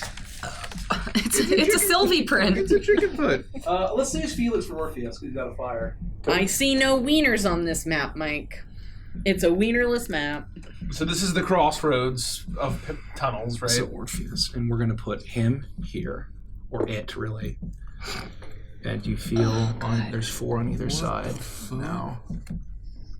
And you had recalled that before she was smashed into paste, the High Ranger, oh my god, what the hell was her name? Yes. We know who you're talking about. I can't think of her name. Oh my gosh. Anyway, the Sentinel told you that they were called Grells. Yes. Oh, right. Grells. Yeah. So we are coming from this direction? And Rodek's at the head, Orpheus in the back, and you guys kind of arrange yourselves. Tentacle thing. And I'm not putting battle music. This is all you get. Ugh. And 4 Grells. Yep. Or Grell probably would be the a singular Grell or lots or a pack of Grell. Is it like Pokemon where it's always just the singular means plural as well? Okay. There were 38 Bulbasaur. Wow. 25. 15 to 20. Me, I got a 16. Who's gonna focus? A 16. What's the? Oh, is this the And orientation? 15. A 15. Does it really matter? Vanish got a 16. Oh, there is like a gross mouth. Oh yeah, I mean that wasn't. This one doesn't have that. Okay, this one doesn't. now. Oh, God. I should have used the official art of it. 11. 11 or So the little guys are Grells. Yeah. We don't know Yes. what the fuck this guy no. is. And so, Rodek, what do you get? 12. Sorry. 12. So you got an 11, Anulin. Ephora. A 4. Ephora. Aphora, that's right. 4 cloud dancer. You got a I got an 4? 11. A 4. 11. Oh, no, a 4. A 4. He was on first. Aphora. And so they do not ambush you. They do not ambush you. But as Orpheus goes last, unfortunately. And then okay. With that, Someday I'll go first. you see as from the 4 of the eyeballs at the ends of these tentacles, they blast out, and the first 4 in the lead, they hit all of you, each of you, as they blast you. I need you each to roll a d6 and re-roll if you get a duplicate. 5. 3. 2. 5. 6. Sylvia, make a DC Constitution saving throw as you are blasted by the stunning ray. It's just like a 16. weird. 16. You pass. What do you get? 3. A 3. You get an intellect saving throw, please. Oh, As it blasts you. Oh, that is incredible. That one's He gone. did. Bye-bye. No. We have twists. Oh, An inspiration. You don't want to be completely stupid. The problem is if this DC's high, it's like +2, +1. You can. I'm gonna use one twist. I rolled a natural 1. That's a 12. That's close. 13. Okay, it's +2. Yeah, so it's a 14 total. I probably still get 5. Thank you for the twist, though. That is exactly what you needed. As you feel your brain start to fry as you manage to resist the psychic ray. Vance, what do you get? 2. 2. It blasts out. You make a wisdom saving throw. At advantage. Advantage. And it's only a +1 though, so Hero's this best. ought to be really Your fucking advantage. good. There you go. 15. 15. You resist as you feel a wave of fear wash over you, but you do not let it consume you. Anyan, what do you get? 6. Fearless. 6. Literally There's never you feel a blast as it grips. Strength saving throw for me. Ah, shit. Nuts. 13. 13. As you feel the psychic energy all around you, and you feel presence, and it suddenly grips you as you are gripped by the telekinesis ray, and you are blasted back. Orpheus is going to have to make a dexterity saving throw to see if you're knocked into him. He's going to fail. You are both slammed back 30 feet. Well, see ya. As Orpheus is knocked to the ground, he's knocked prone, and you're back 30 feet, and you are now restrained. There goes half our team. Well, you are now restrained. And that's its turn. Vanish, you're up. Holy shit. Because the little ones are together, I can't actually get sneak attack on them. So I charge the big one and I stab it in the face. Okay. Okay. should have twisted that. I'm a dummy. Oh, come on. 15 to hit. That's just what you need. Still crushes it.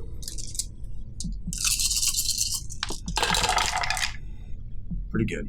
That's going to be 10, 20, 30, 32, plus 8. Oh, I actually forgot my D8. What did I say? 32 plus 8 is 41 points of damage. 41 points of damage. Okay. Yeah. Your blade ignites and you stab into it, and it lets out this strange psychic screech. It hits your brains as blood and ichor are pouring out of it, and its tentacles are writhing. Monsters are real. That's my whole turn. It lurks below. I don't like that. It You says hear that. in your brains. Cool. Do we get the sense that it's the creature talking to us? Make a Just Arcana like check. shouting in general to the void. I have no mouth and I'm a scream. 14 actually. You get the sense that it seems you have experience with telepathy before, and you get the sense that might be it. Got it. Shadow Day. I'm going to use my hag ability, and I'm going to put Hex on number 1 of the little guys. And then I'm just going to throw all of my Eldritch Blasts into him. Fuck yeah. Let's go. I'm a hex. I think it's plus 30. I'm a coven. That's good. Sorry, it's been a while. Baba Yaga, Grandma's love. The lowest is 15 That's probably good. Lowest is 15 on the little one. To hit. Yeah. Or are you shooting them all at one guy? Yeah, number 1. Okay, all At the growl. Yes. Okay. Yes. Yep. Yeah, so you would probably have to move over here to get Yep. LOS, but that's fine. They're actually Grell-seeking missiles. So, you can stay hidden behind you.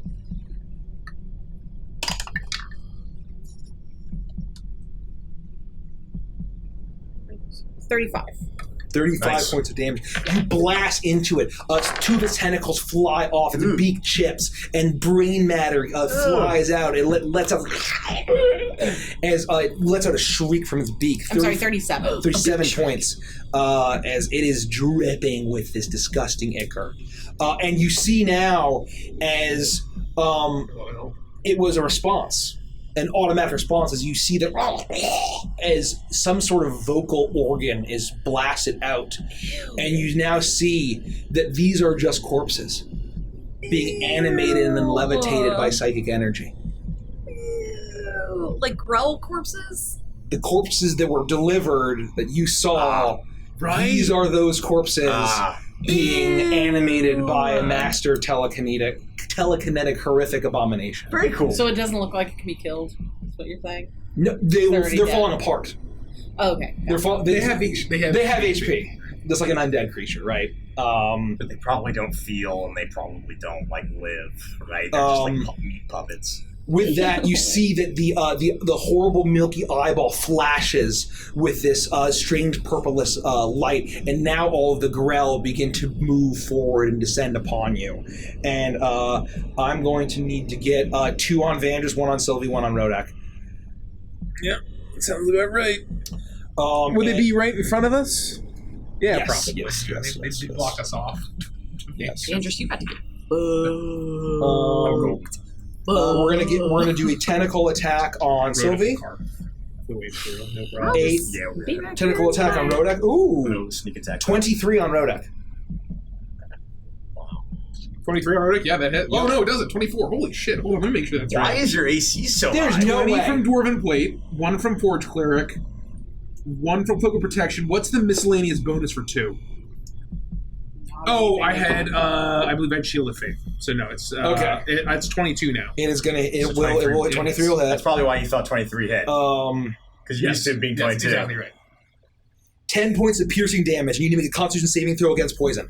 7. Oh, you're immune to poison. We're all Yeah. immune to poison. Okay, so you are now grappled, but you feel a paralyzing poison trying to seep into you, and you are just immune. So you're going to take the damage, piercing, but you are now you're grappled. Miss Sylvie, 2 on Vandus, disadvantage on each. Disadvantage on each. Tentacles, natural 1. One with a hit, natural 1. Hold on. Okay, both of those miss, and now we're going to get a beak attack on It Sylvie. makes me feel like I'm like having a panic attack. I know. Good, but does it's a 19 bad. hit? It does, yeah. The So beak. good. But I'm going to reuse my reaction to do shield. So Okay, no, that you feel the power of Alphonse's sister. Yeah. A beak attack on Vandris. Oh, you're good. You're good. Natural 1. Beak attack on Vandris. Okay, fail. Okay, Grill's turn is up. Brodek, you're up. I will.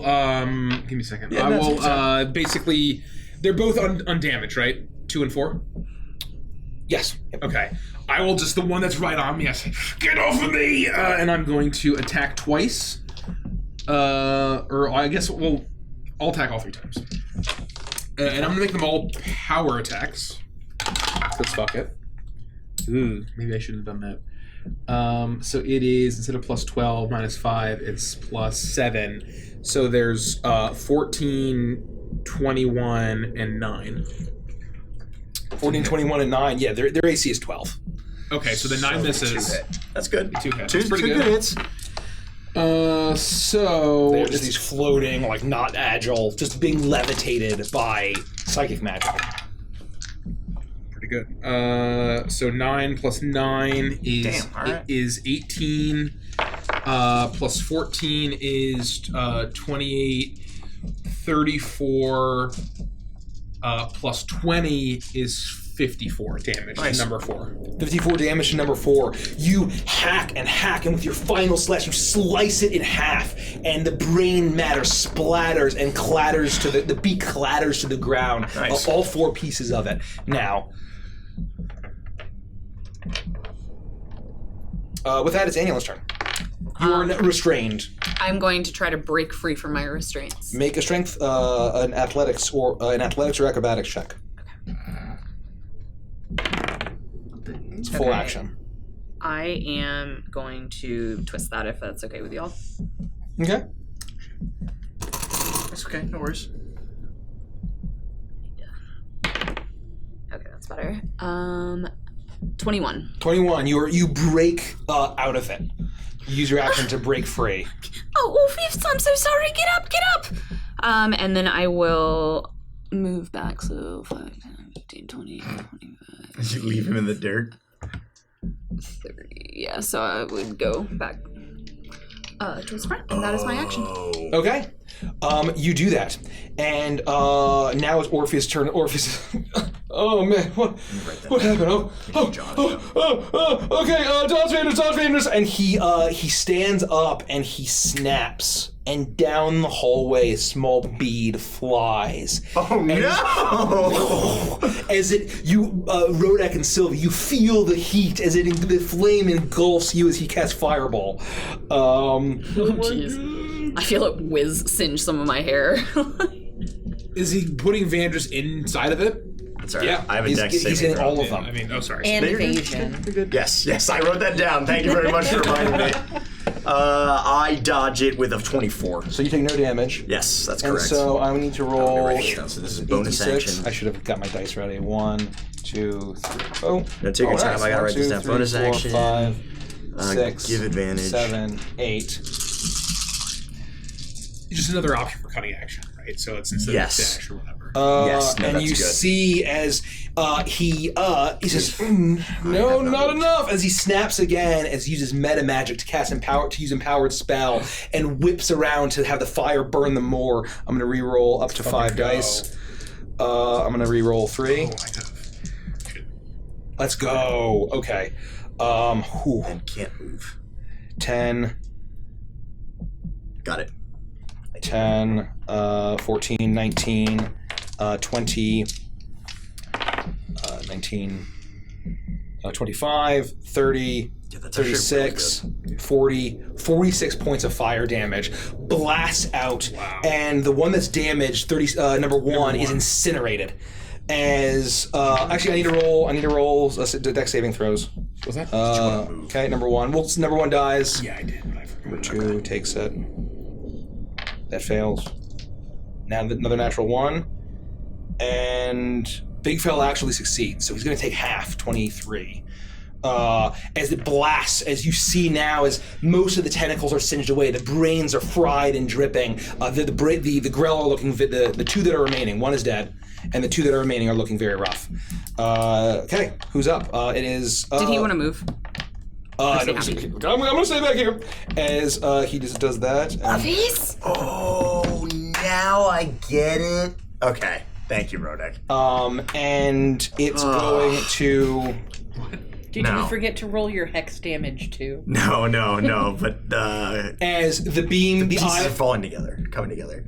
The eyeballs glow again. It must feel good. Glow again. Like, abandon hope. There is none here. As they blast you. Everyone roll d6. Oh no! Give me 2 again. Give me 2 again. 3 this time. 5. Int for Sylvie. Oh shit. Con for Vandrus. 6 for Rodek. 6 for Rodek. Strength. 4. 4 is Dex. 12 Excuses. for Int. Yeah. Are you fucking kidding me? 17. 17 succeeds. DC's 14. Ooh. I rolled a 3, but I barely passed. Holy shit. And Sylvie, you got a 12? One. Okay. Yeah, 100%. Let's twist. We got him. Best one. Yeah, I might as well. I mean, if you have a high chance to succeed, you might as well, right? There you go. 20. 5, Good. Done and done.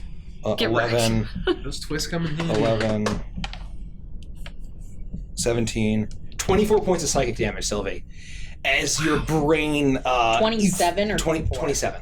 27. As the psychic ray blasts you, as they all hit you, but you manage to resist. But Sylvie, you hear the horrible whispers of fear. I keep my concentration. And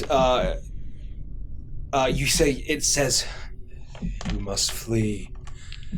They will call you. And with that, it is Vanish's turn. Oh, God. So I use my bonus action to use cunning action steady aim, which means I can't move and I haven't moved, to give myself advantage on the attack roll and try to stab this thing in its disgusting pale face and eyeball. Which, because I'm attacking with advantage, allows me to have sneak attack. Exactly right. And with elven accuracy, I'm going to use elven accuracy to reroll one of these dice. Get rid of that sorcery point. Right. Hey, So sorcerer. that's Sorcerers are gonna really be cool, everybody. 26 to hit the big boy. That'll hit.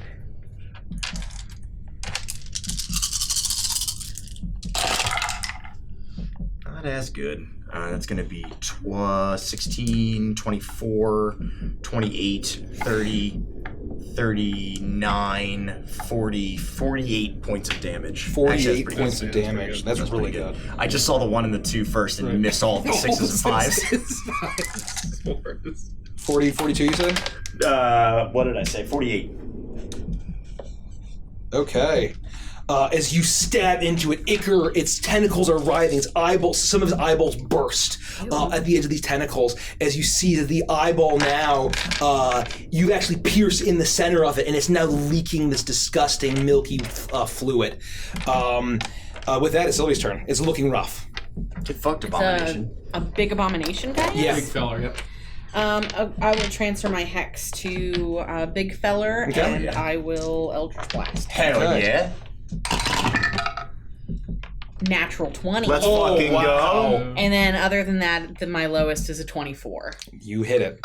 All of them. So let me There you do go. my natural 20 first. So, I mean, that's like 4 Eldritch Blasts instead of 3. That's badass. It's just like an extra... 23 for the... Okay. The old crit. Remember to double the hex as well on that one. Oh. There you go. 28. Okay. And then I have to do the other 2. You rolled 2 d6 for the hex on I did. Okay, good.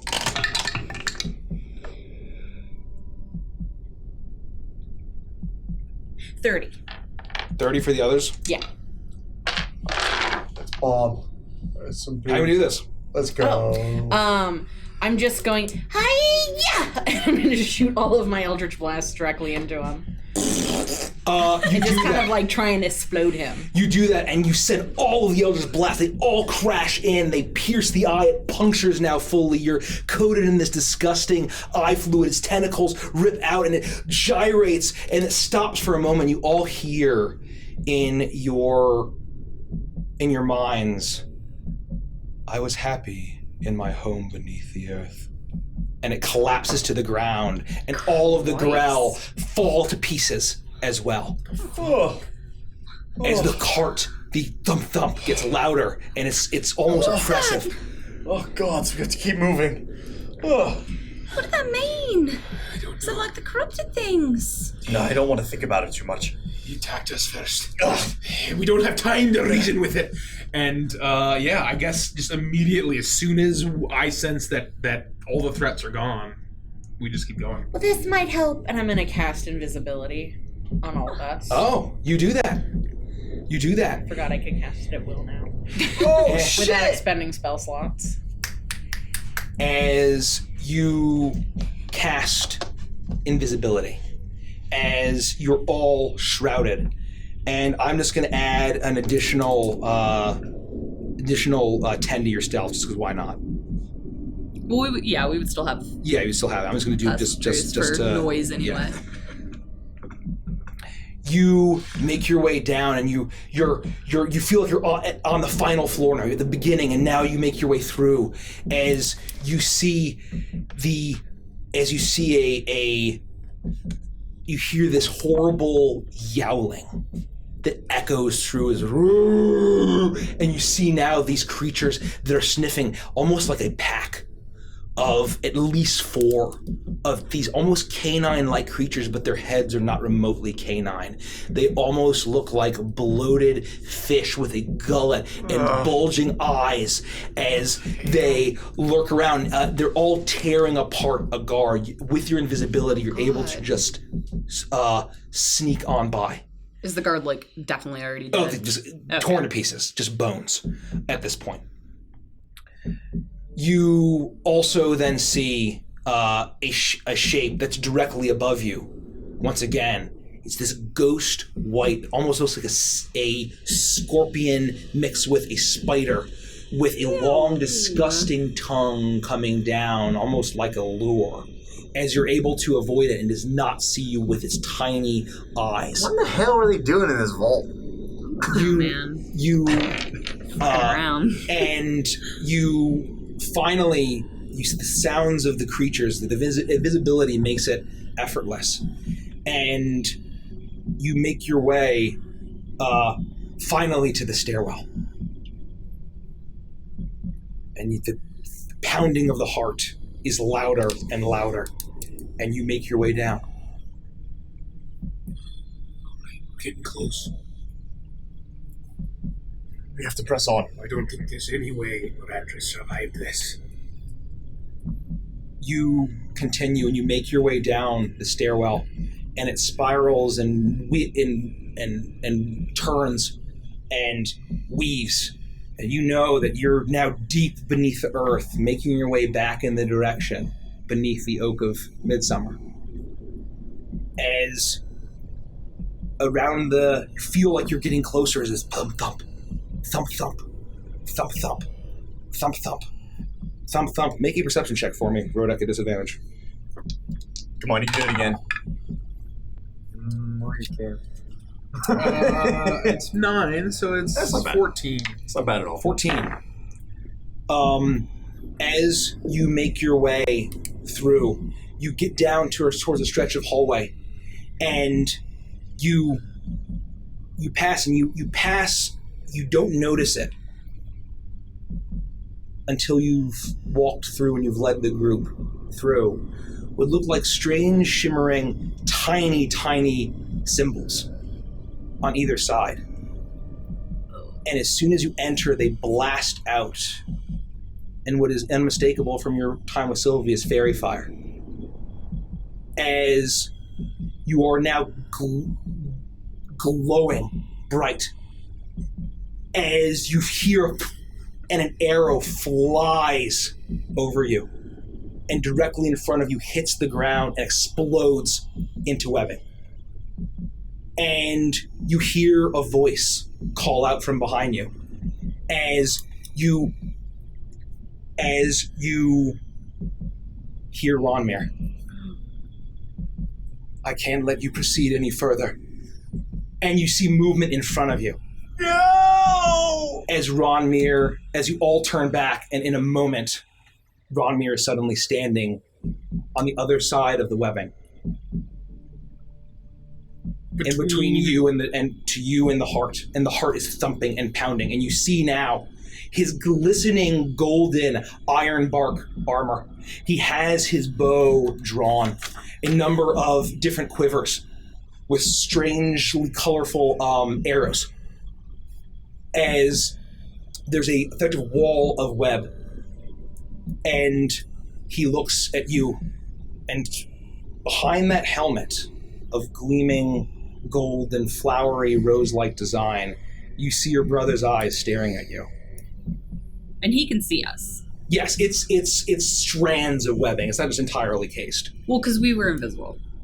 Fairy fire illuminated us. Oh, I see. Okay. It's a trap. Ronmir, it's us. I know it is, Annulin. But I love her. What are you doing? It is my job. I'm the last of the royal guard. Everyone else has been slain. Because of her, she killed everyone. You can't seriously be trying to protect her still. They were sacrifices that must be done for the renewal. I love her, Annulin.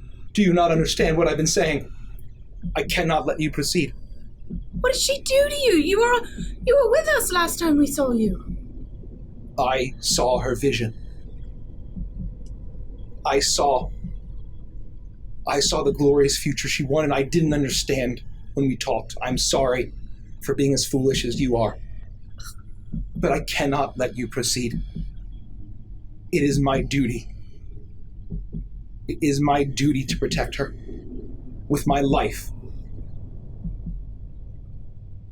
I would do anything for her. Even kill my own sister. You don't mean that. Yes, I do, Annulin. Don't you understand what's at stake? Don't you understand that this is the only chance to stop the humanoid menace from destroying Evantris? We must bring about the rejuvenation. We must bring about this reset. Lad, you're not going to hold all four of us for long. Do you understand? You can choose to let us go, or you can die. Look, we know your brain's been scrambled. I can't imagine what you've gone through, but I told you this the last time that we saw you. If it came to it, we were going to do what we had to do. You still have a choice to choose our side. Think clearly, Ronmir, please. For Annulin's sake, and for yours.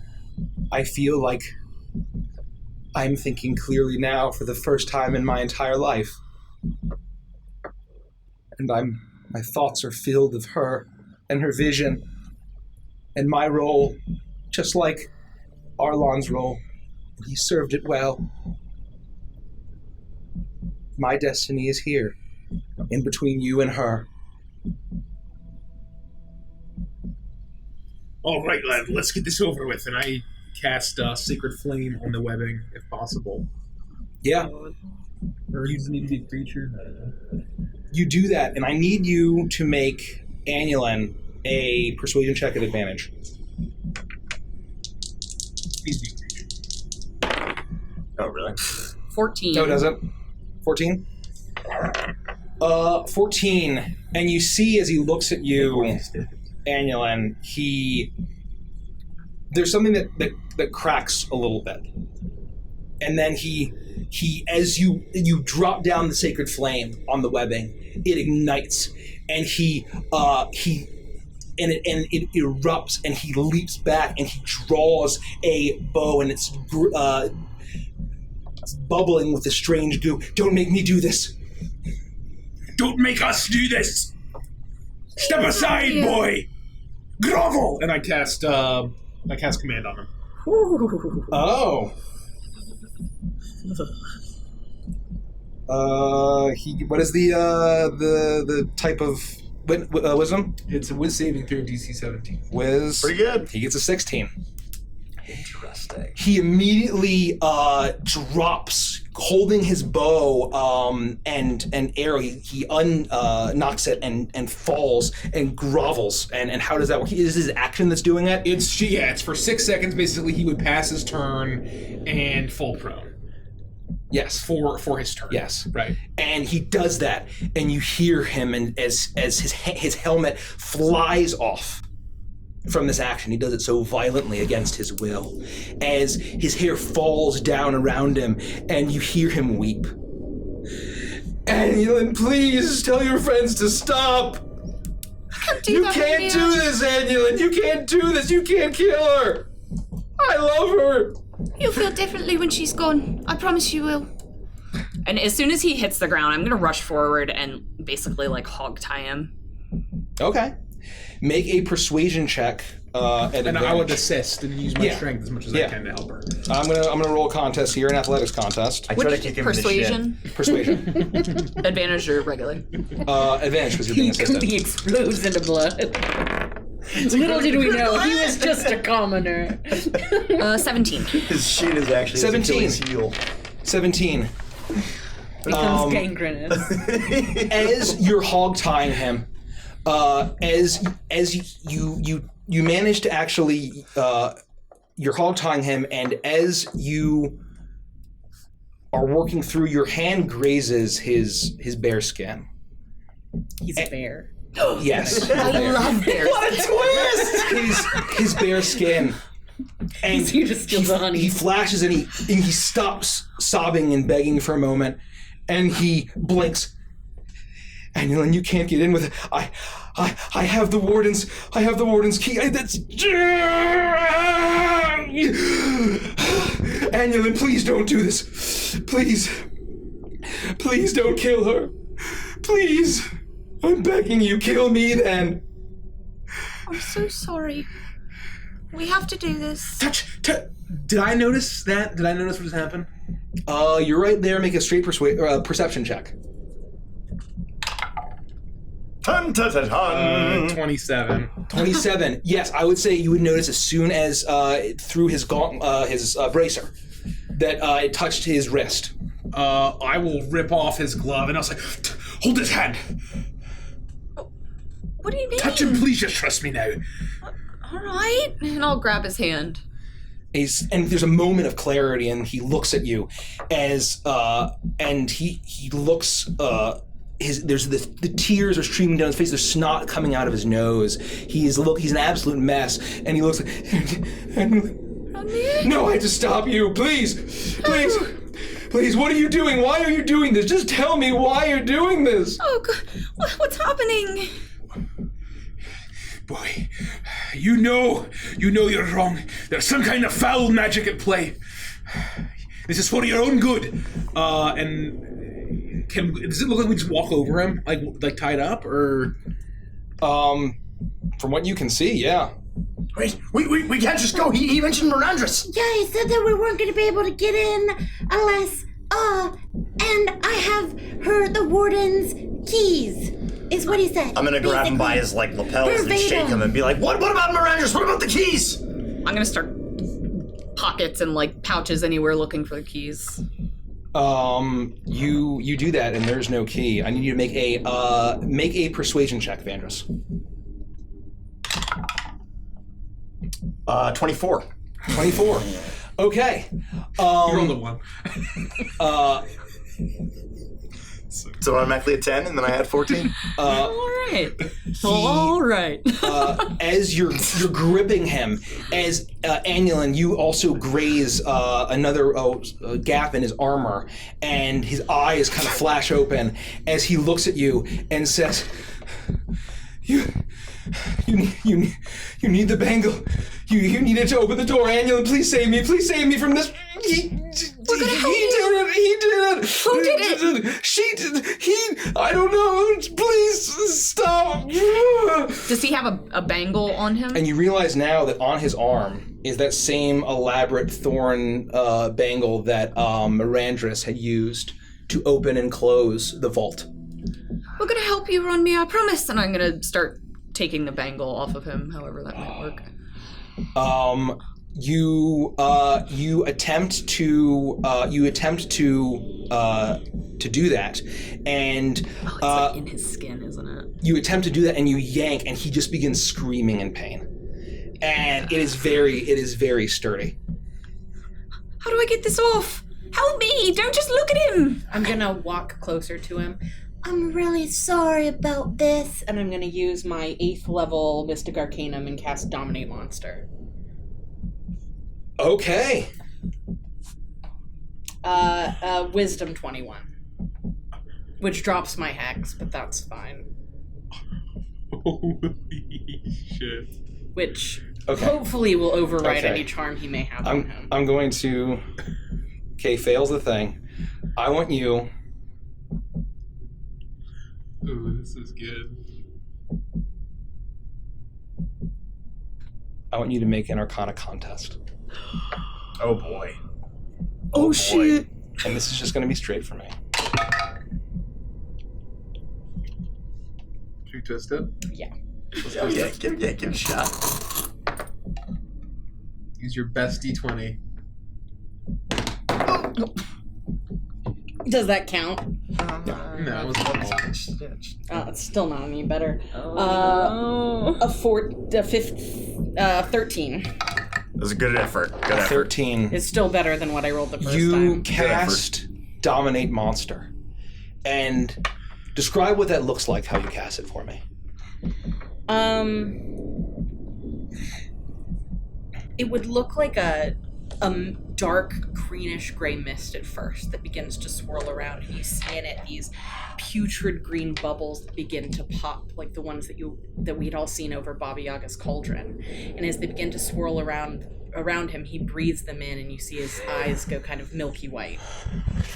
What are you doing They go milky white, and he's like, no, the eye, the hunger. And Sylvie, in your mind, you pull your consciousness, your eyes also go milky white, and you suddenly see in your consciousness the blazing radiation of color that looks like white, but no, it's a rainbow. It's every color, is more color. It is the full spectrum of every single color of this universe and beyond.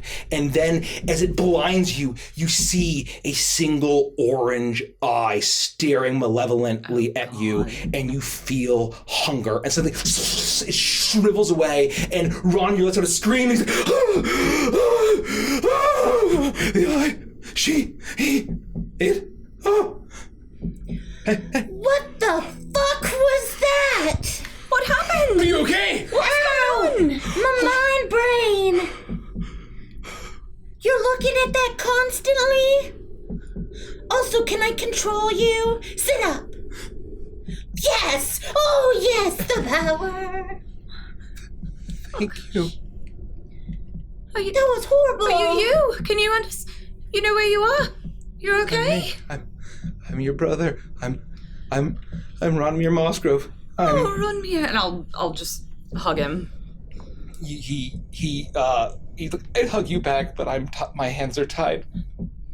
Hey, is it safe? Can I untie him? Yeah, I think so, unless he's joshing me. I don't know who Josh is. I don't know. I'm gonna start untying him. Else.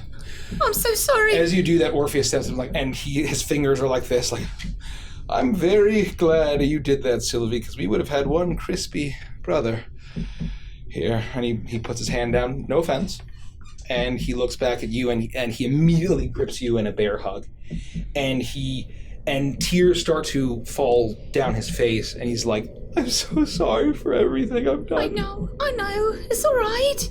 We're gonna fix this. Now let us in. That's how you can help us. That's how you can end this. Yes, no, I'm going to... And you see a flash of gold as it releases, and he pulls it off, and there's all sorts of holes in his arm.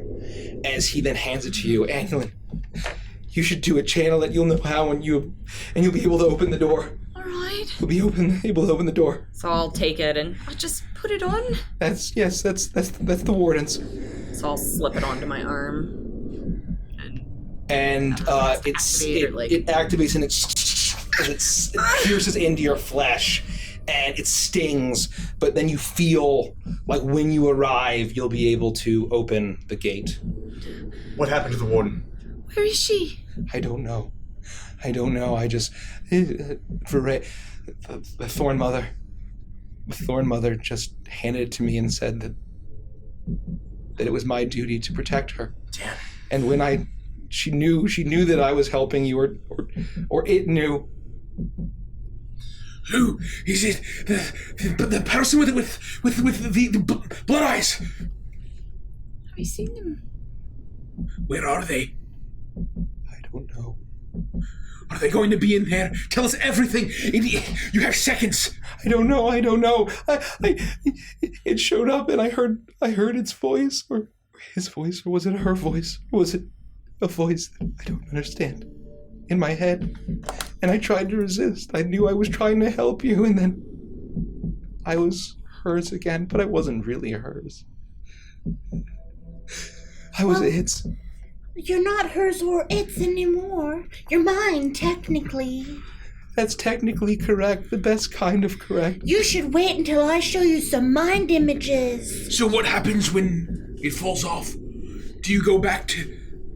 Well, it really depends on the nature of that magic. No, I think it's Who gone. knows? I think it's gone. Can you get out of here? Get very far away. As far as you can go. You need to collect yourself, concentrate, get out of here and survive. I can. I would help you. I would lend my bow, but as much as I would let you go down there. You would be a hindrance. You're right. I don't mean that in a rude way. I just mean should she mind control you again, Andulin's gonna want to save you. You would turn on us and hurt us. It would be an emotional struggle. It would take us away from our directive. It would be really distracting. You're right. And as awful as she is, I still do love her, and I can't watch you kill her. But please do. Please do it. We will. Don't you worry, lad. Get as far away from here as you can, as quick as you can. And you've got to be careful because there's horrible things in here. Why don't you give him the flying carpet? Do you know how to fly a flying carpet? I can figure it out. I'll pull it out of the bag. You have Use to the word return animate. it. Use the word animate and use it to get away. And you have to return it when all of this is done, okay? I will. I'll make sure. We need it. I'll make sure. I'll listen for you to get in, and then I'll leave. Now go. I want to make sure you get in. Gross. All right. Let's go. It's now or never. What, this place, it's gross. There's icky stuff on the walls.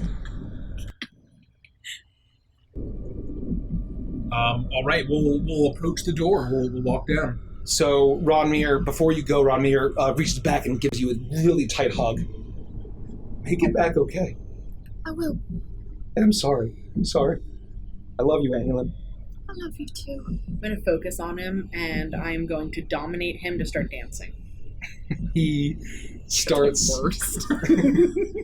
He starts doing a little slow dance with you. Ronmir, what are you I'm doing? going to force him to, move his arms up to his shoulders in that really uncomfortable, senior Hover prom. handing. Hover handing. Yeah. Please be safe. You're being really weird, bro. Okay. Just get out Goodbye. of here. Goodbye. Go. I'm sorry. Go find Mum. I will. Be safe. All right. You Did you do that? No, that was Make your- all He's him. never done that. As long as I've known him. You're so Well. weird. Yep.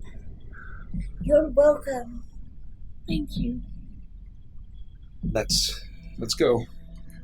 We'll see it. Hopefully that potion worked. I mean, it's Baba Yaga. I mean, it has to work. And I mean, And if it doesn't, it'll happen so quick you won't even know it. Exactly. We won't be alive to care. Let's just go, please. heart pounding gets louder and louder, and you finally see the glow of the runes from this final staircase.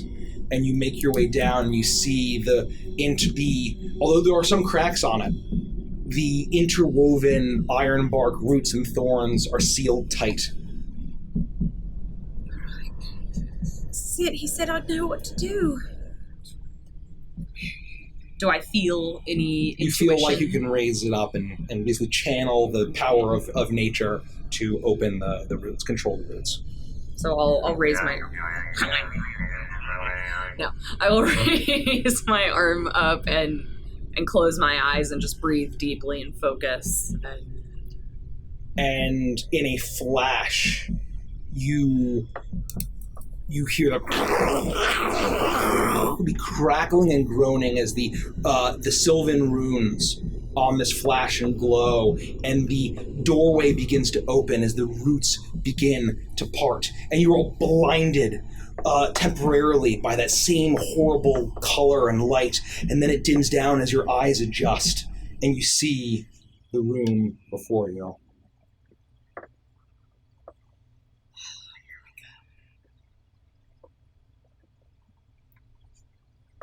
The Hellboy 2 trailer started. You enter the room, and as you run in, you see the entire room awash. Each pulse of the colossal heart above you, shaking the space. And you realize now that the brutal shaking and gyrating is not just from the heart, but a massive seed, far larger than even the one that Arlon had triggered and ignited. And on one side, and on the other side, a swirling, fiery portal. And you'd seen something similar to this when you defeated Enziri. A portal to the elemental plane of fire, opening up, getting larger and larger. Tethering to it is a tendril energy from above. You see that huge, fiery, molten hammer grafted to the heart. Now you see with what? Roots and thorns piercing into the flesh of the heart and back to grip the hammer to it. As in the center of this chamber, you now see the form that looks so familiar in brilliant golds, but mixed now with strange otherworldly hues. The armor that she's wearing tightly clings to every single curve, but it's a mixture of battle armor and party gown, with massive boots and with incredibly tall heels, making her loom tall over you.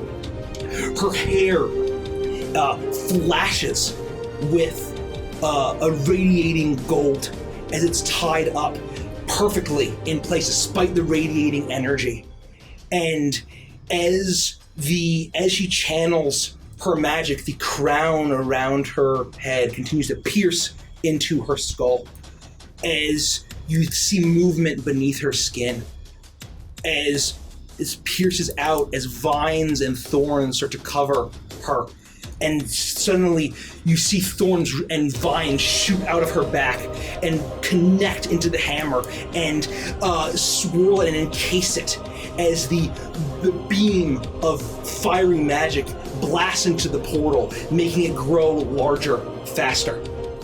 As she turns to you with a malevolent look, there's blood dripping down her forehead, and there's a smirk, and she speaks, but she doesn't address you. She says, "Well, it looks like we finally have company." And she turns her head, and you see now over her shoulder that there are tunnels going all off into the earth, all deeper and deeper. And you see now over her shoulder, there's a single silhouette of a figure standing at the entrance of one of these tunnels. A figure wearing a robe of white and red, wearing a mask of bloody tears. And that is where we'll end the session. I'm so excited. We gotta unmask that mofo, man. We got to. I am so excited. That was awesome. Yay! my Well, God. the fight's next week. The fight's next week! Thank We you get for to not kill her brutally next week. murdering my brother. Or making me brutally murder. Yeah, you never know. No, he's I had to blow my 8th level spell for that. I appreciate it. But we're not done. Me We're not done. slow We're not done. What is next? So coming up next, we are going to move to our subscriber-only stream. Yep. So it is September. So Yep. if you're interested in checking it out, give us a sub. It's 20% off new subs and gifted subs. And what we do in Adventurous and Chill is we talk about our favorite moments from the session, and you share your favorite moments. We theorize, we decompress from the horrifying heart music. Yeah. We do lots of fun stuff, and we would love to see you there. So please join us. We're going to cut over, and you might have to refresh your feed. Yeah. But we will pick it up. And then I'm like we're going sweating. to be here Yeah. Tuesday.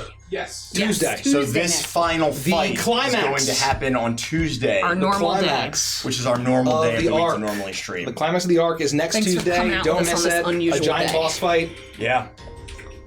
Boss fights are pretty fun around here, so tune in. Great, we're gonna cut over, so don't go anywhere. We love you all. We'll love you all. See you See you soon. guys. Roger that.